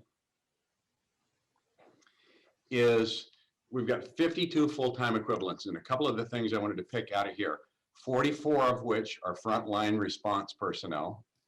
You've got 6 support personnel. I counted myself, the assistant chief, the executive assistant, and another assistant in that group. And then on the fire marshal's office, you've got 2 personnel there. On the lower left-hand side of the graph here, you'll see we've got 6 people sitting in tier 1 PERS, 14 in tier 2, and 32 in tier 3. And it would anticipate retirements taking that 6 number in tier 1 down by about 4 over the next couple of years. And then we'll have a couple that will move probably into retirement within 5 to 8 years after that. So that's what you have with that, the tiers within PERS. The average tenure is about 12 years on this department. all of our personnel are certified as paramedics. So I've got 44 frontline paramedics plus some within the support realm there. And the issue with that is it allows you to get a high quality medical service to the scene and work the calls that are really the critical calls. A cardiac arrest takes much more than the 3 people that are on one engine. We usually respond 2 apparatus, and then you get another complement coming from AMR, and all the hands are busy on those super duper critical calls. One of the things that we did when we worked through this last contract was worked with the labor organization to say, we want to come back and really spend some time looking at that number of paramedics that we have here. It comes with a premium of 10% on a base wage. And so I want to look at it to make sure we're right sizing the number of paramedics that we have here. And it's a fine line because you have people that work 24-hour shifts, and I want to make sure we have the care there for the community. So I'm not sure exactly what that number is, but the union is willing to look at it with us, and we put it into the contract that when the city decides we want to look at it, they negotiate with us in good faith on that. In 2020, we responded to about 4,342 calls for service. The lowest number on any given day was 8, and the highest number was 110. 110 came with that last ice storm. So lots of calls on some days, but the average call volume per day spread over the 4 stations is about 12 calls per day. Jennifer, can I get you to throw up slide 2?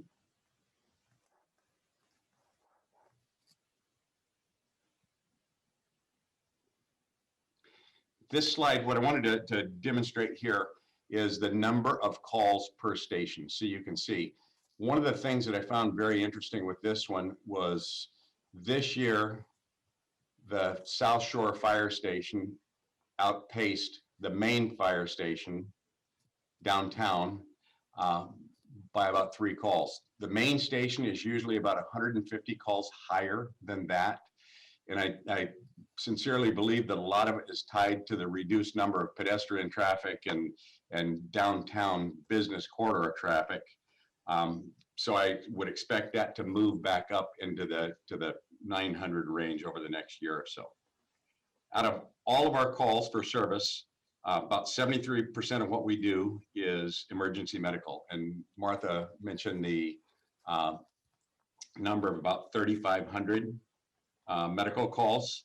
We also provide fire and emergency medical services to 3 contract districts: Alto Park, Lake Grove, and Dunthorpe, Riverdale, Dunthorpe. The value of those contracts is about $2.2 million per year.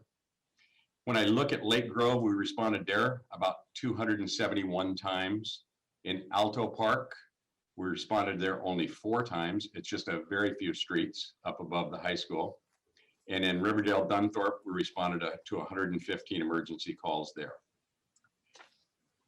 The way the emergency calls come into the dispatch center, you heard the city manager mention that they handled 125,000 calls last year, and they answered the phone in 10 seconds. 99.6% of the time that phone is picked up in 10 seconds or less.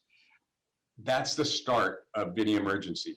What happens then is the call processing time starts where the dispatcher is gathering as much information on a fire call or a medical call, and they start to triage. They'll give medical instructions over the phone to anybody that's calling in that needs the instruction. And as they're doing that, they're building a case in a CAD system, and that immediately starts alerting the fire station that they got something rolling so that they can start to get moving.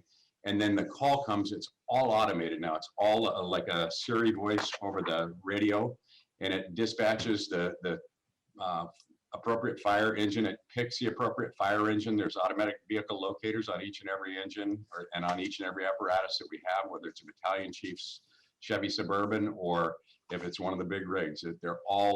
They send the very closest unit to any particular emergency, and it's just grabbed out of the CAD system. So all of that happens and it gets us on the road. We're out the door in a minute to a minute and a half, day or night, out the door. And then the roll time starts with the fire engine. And on average last year, our roll time, the time the wheels were turning on the fire engine from the time we got in to the time we stopped at the call was 4 minutes and 4 seconds. So over 90% of our calls last year, we hit the arrival time at the patient in less than 8 minutes.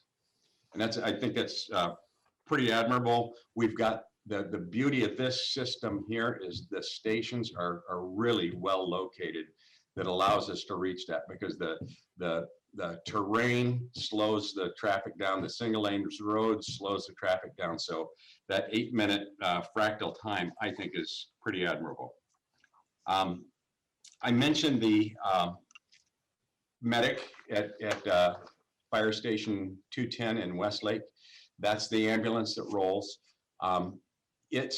It's much more nimble to move around the city. And one of the things I want to do into the future is experiment with other apparatus that might be able to get there just as fast or faster than that. If we're doing 73% medical calls, we need to focus our business toward that 73% of what we're doing. Can you pop up the third slide, Jennifer? One of the things I wanted to have you take a look at here real quick, the numbers of calls, this is for 2020. We had in the EMS realm, there were 2,600 calls per service. The reported fires, that encompasses everything from bark dust fire during the summertime to a fully involved structure fire and everything in between. The fully involved structure fires that are the really critical fires, we have probably 2 to 3 of those a year that are the really aggressive fires.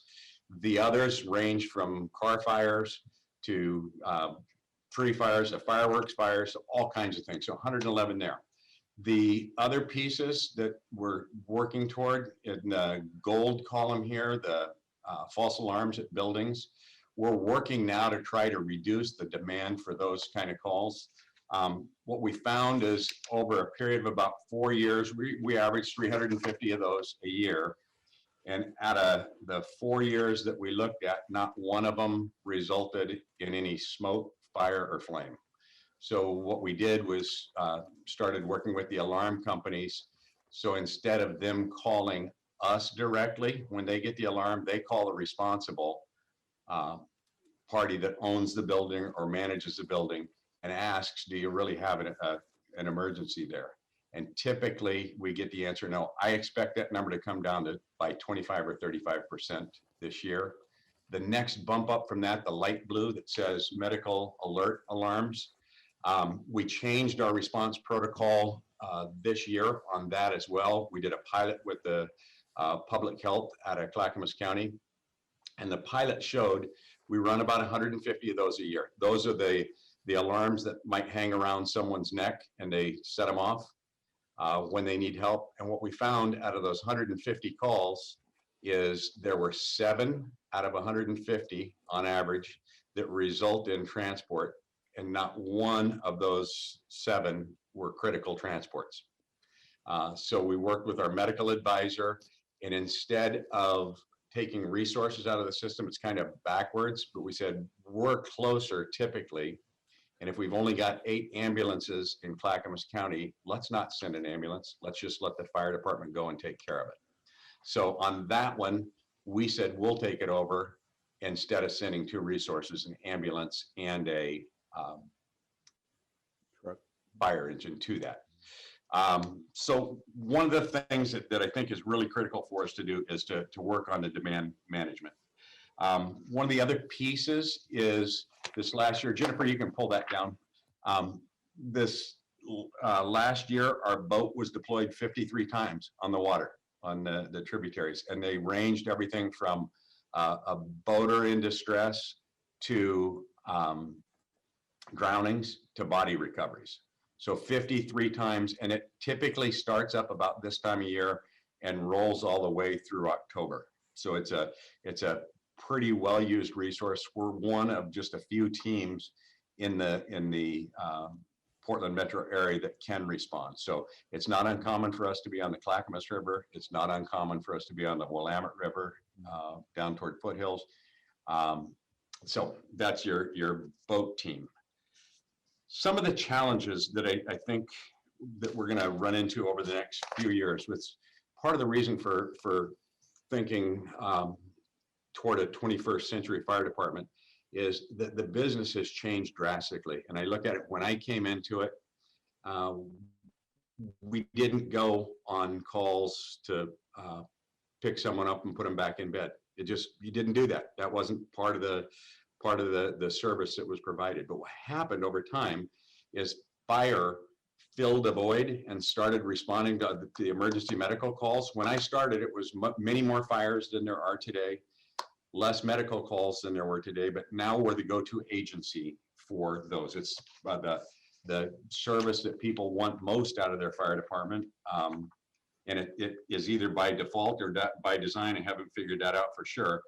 But I think it's one of the things we got to figure out how to manage the demand, how to anticipate what's happening. If I look at what COVID taught us, if nothing else, the last physical I had was telemedicine. And so we have a community paramedic program that will call people who get discharged from a hospital.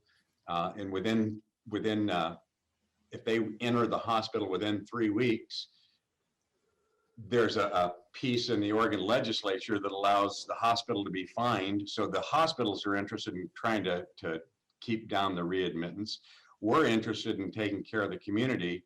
And right now we either do that by phone, but there's a measure in there that we can look at telemedicine to start heading toward, to figure out how we can do things better and still stay remote from it and not have to respond out. Right now, the other departments in the area actually send somebody out to homes, and I'm not sure that that's the best use of their time, or has any greater chance of a good prognosis for anyone.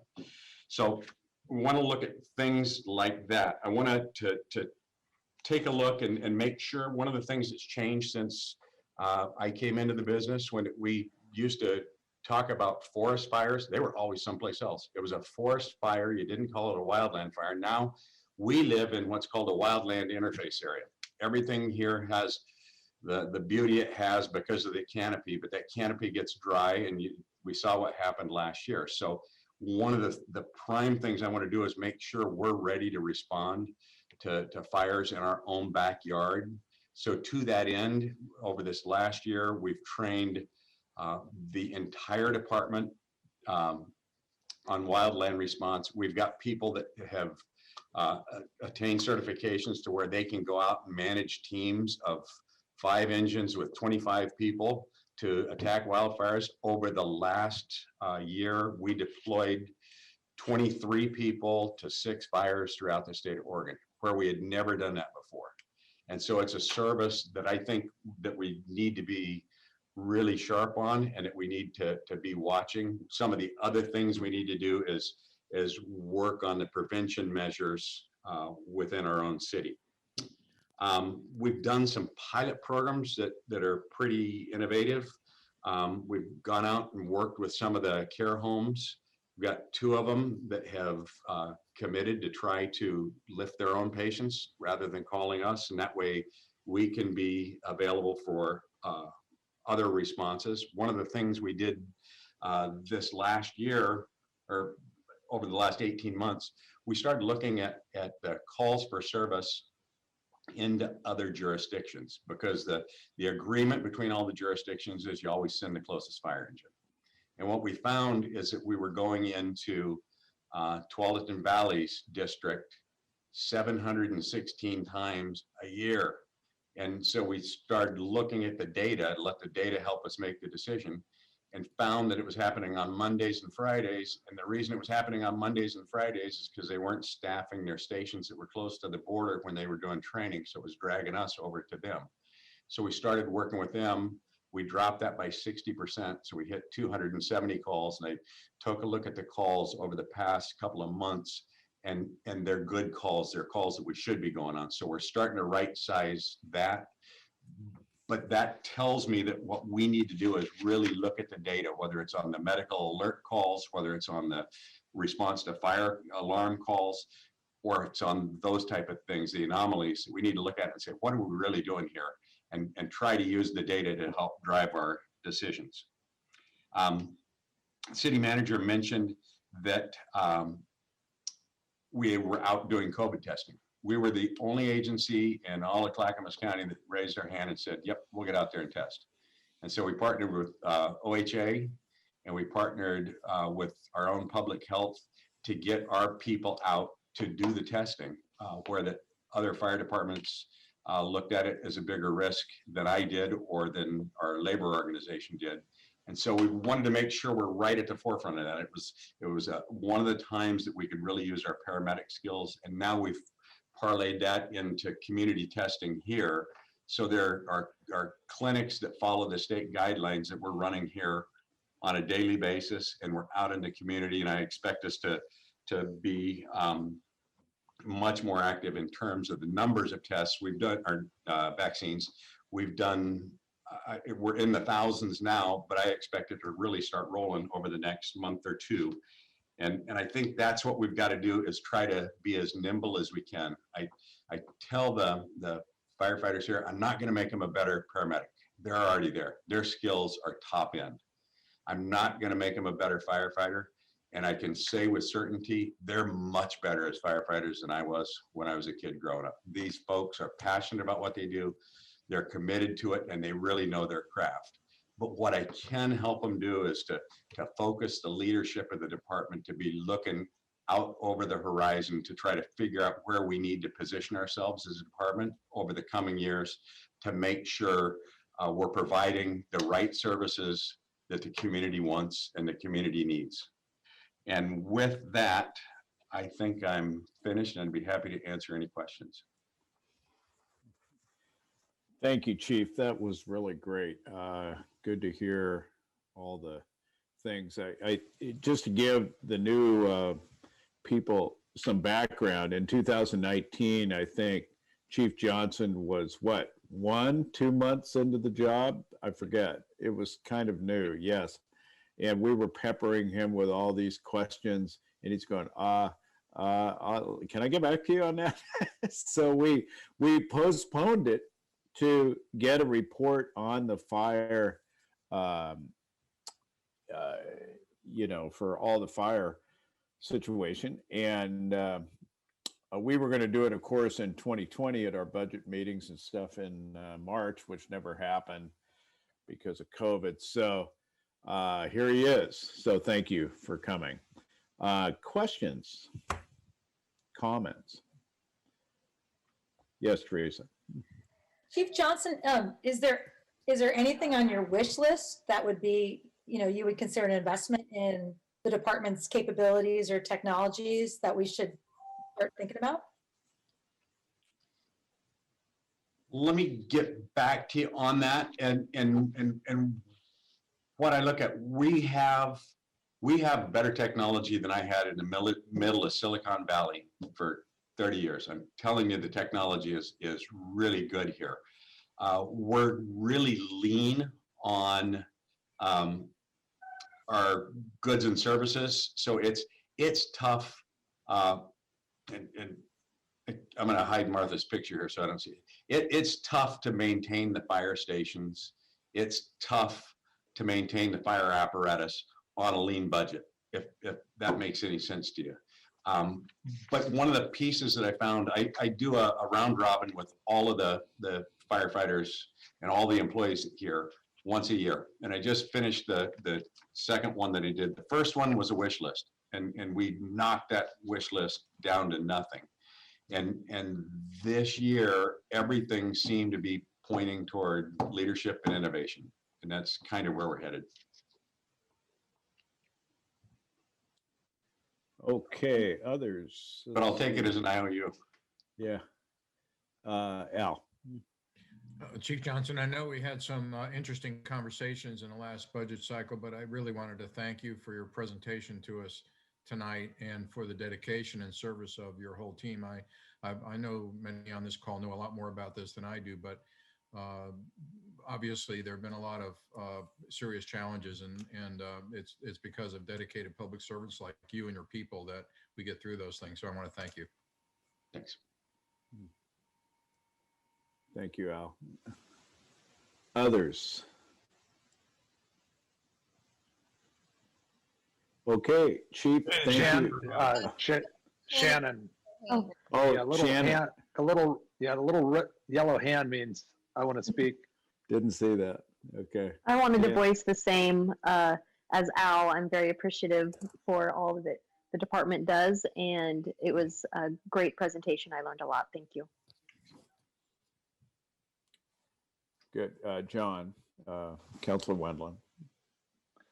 Chief, when we go up to Tualatin and take care of a call over there, there is no money that is reciprocated. Is that correct?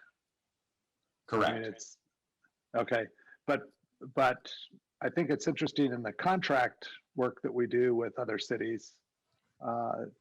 We get almost $2 million, or other jurisdictions, Lake Grove and Riverdale, and then the other little, whatever the other one was, Alto something. We actually get contract money, and that comes from the county or from those cities, or how does Those that work? districts, those districts are typically organized around a water district, and they Okay. So they provide for that entity.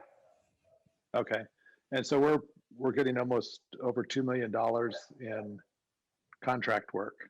That's correct? Yes. Okay, and that goes directly towards funding the entire, that stays within the fire department? It does.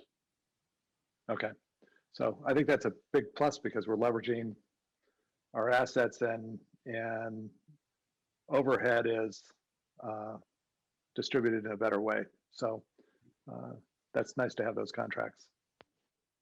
Chief, we get mutual aid from other departments too, right? Especially when we have structure fires. I know we need other agencies to help us respond. Absolutely.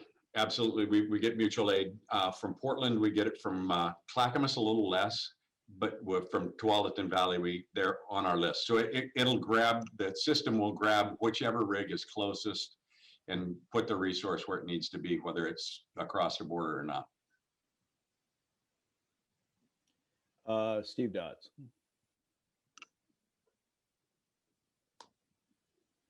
You're muted, Steve.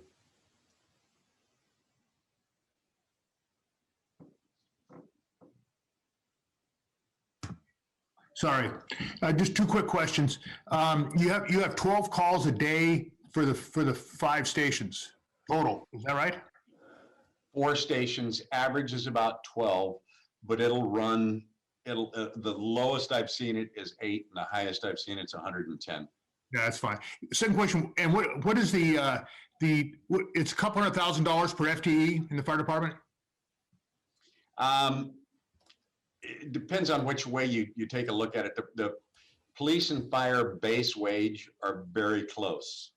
And I think the way it was explained to me coming into it was they took the budget, including all the overtime, and divided it by the number of people that they were in there. And so I'm not 100% certain that's the way to look at it, but that's the way I believe it was looked at. Again, okay, all right.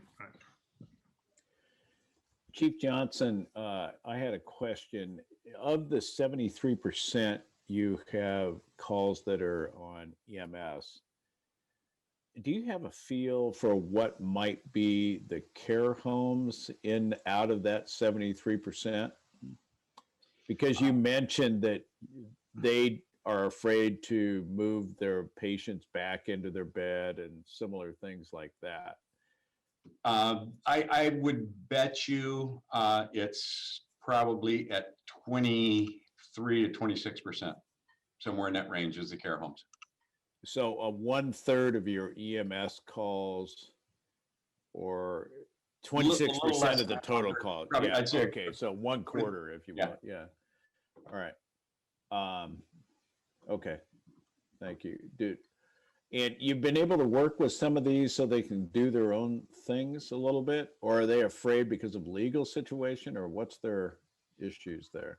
The interesting part, when I came into it, I didn't understand the way care homes work. There are different levels of care that happen and different requirements for that. So if you take a look at the Springs, there's very little that is, imagine it as an apartment complex with an on-site manager. Individuals make those calls. They're not, the places are not required in all cases to provide medical services. They're not required to do anything because they're ambulatory patient or ambulatory residents who move in and out just like an apartment complex. The only thing they get different is meals and social services as part of their package. So other cities have done things like trying to raise fines and fees from those type of facilities.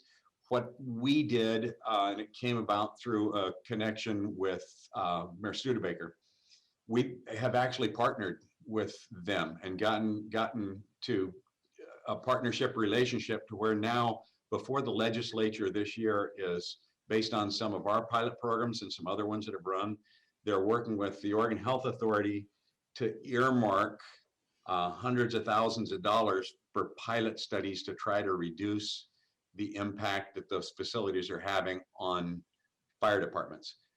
But it's a partnership. So it's they that are bringing it forward to try to figure out how to help solve the problem alongside us. That's good. Really good. Okay, any other questions? Yes, Councilor Wendell. So on the, Teresa asked, what's on the wish list? Do you need 3 more ambulances? You have 1, you've got 4 stations. Is that something in the long-term plans?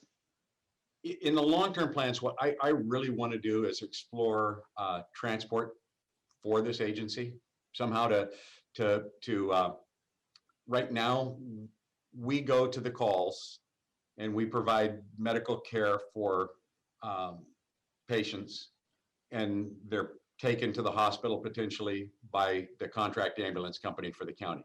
And that contract ambulance company bills the patient.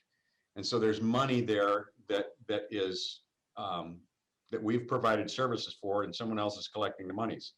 So the ambulance company will let us participate in a transport model. It's just trying to figure out what transport model could work for the city of Lake Oswego. Interesting.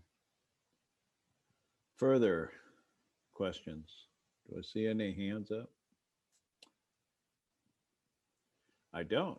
So thank you, Chief. Really great presentation. Thank you. Okay, good job. All right, we keep moving here. So we are through the fire, and now we are looking at our municipal, what do you call it, Martha? Municipal grants subcommittee. And this is where we review, we have, Martha, why don't you take over here? How much money do we have to give this year? I'm going to actually ask Jennifer to take over from here. Okay, great. Or is it, or she made a face at me, so maybe Sean. Sean knows how much money and how many grants we've already gotten. I don't know. Jennifer will be able to answer the grants. I think we have $45,000 for the fiscal year. $45,000, and how many grants do we have requesting? I know we have over about 13 so far, totaling over 80,000. So at this point, we just need to gather a subcommittee to decide how the money will be distributed. So generally what we do is we pick, I believe it's 3 people from this group. Is it 3? Jennifer, Martha? I'm pretty sure. And I would like to volunteer for that. Done it before. I would suggest that anyone step up and do this if you haven't done it before. It's a really rewarding subcommittee to be on because you get to hear about a lot of things going on in Lake Oswego. So I see Lynn's hand as well, Scott. Okay, so And we Al's have hand. Scott, Al, Lynn. Who else was interested?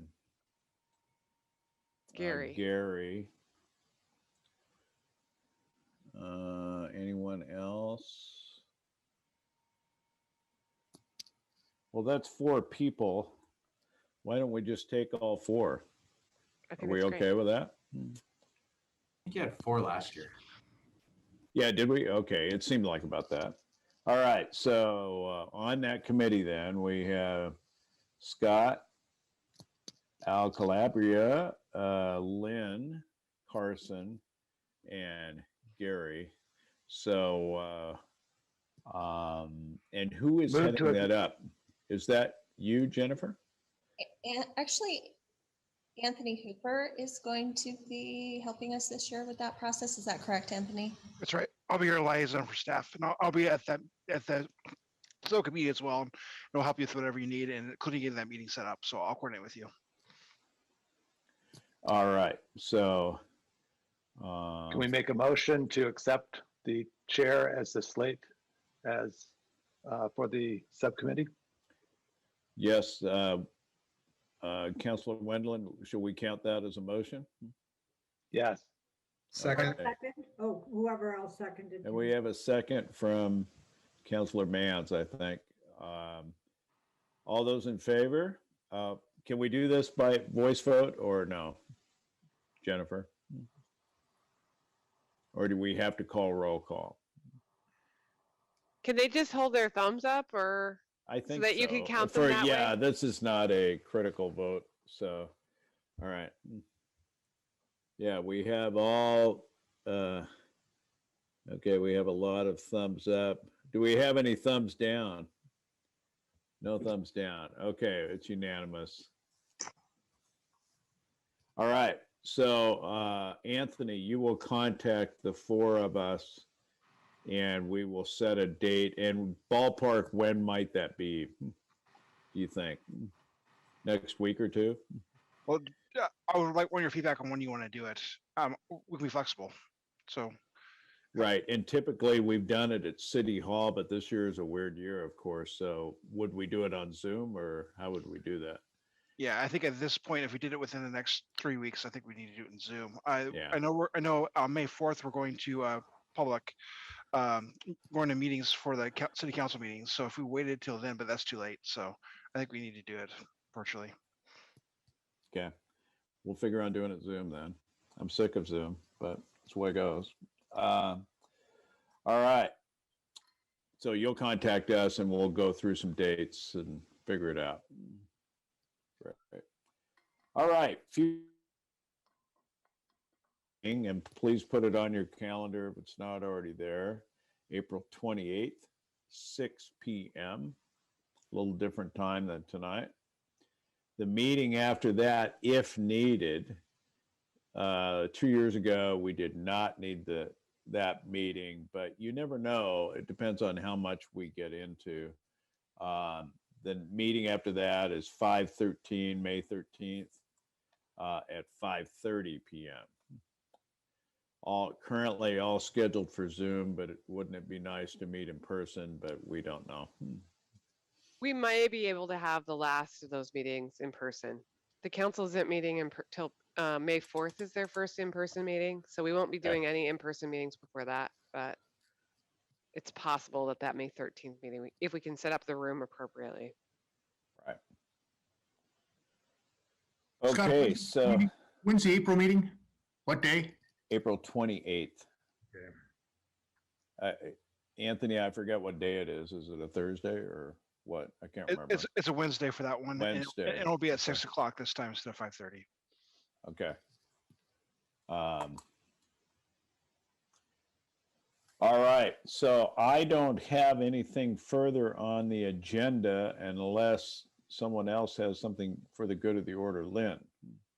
Yes, I am a little interested in understanding what we are going to do with that CARES money. And I would like the committee to affirm Martha's comment that the one-time money should be used for one-time purposes. And maybe we could set up an agenda item for discussion for that next time. You're talking about the CARES money or the, what was the other one? The American. The American Recovery, Response? that CARES money is spent. So it's Yeah. the American Recovery Act funds. Yeah, it's $8 million. I think, is that a relief fund? Okay. Is that the most recent big Yeah, thing it's coming from 8.1 is, Congress? I mean, is our, I will say that's the number we've gotten from our congressional delegation. So I expect that's the number. But what we don't have yet is the specific guidance about how we can spend it, nor do we know yet how it's going to pass through the states. However, what I can tell you is that because we will want to be able to allocate it, we will include it as part. Sean and I haven't figured out the mechanics yet, but we will include it as part of the budget conversation. We'll want you to budget it because otherwise then the council will have to do a supplemental. Right. Yeah. So I can imagine that will be a hot topic. Okay, any further comments?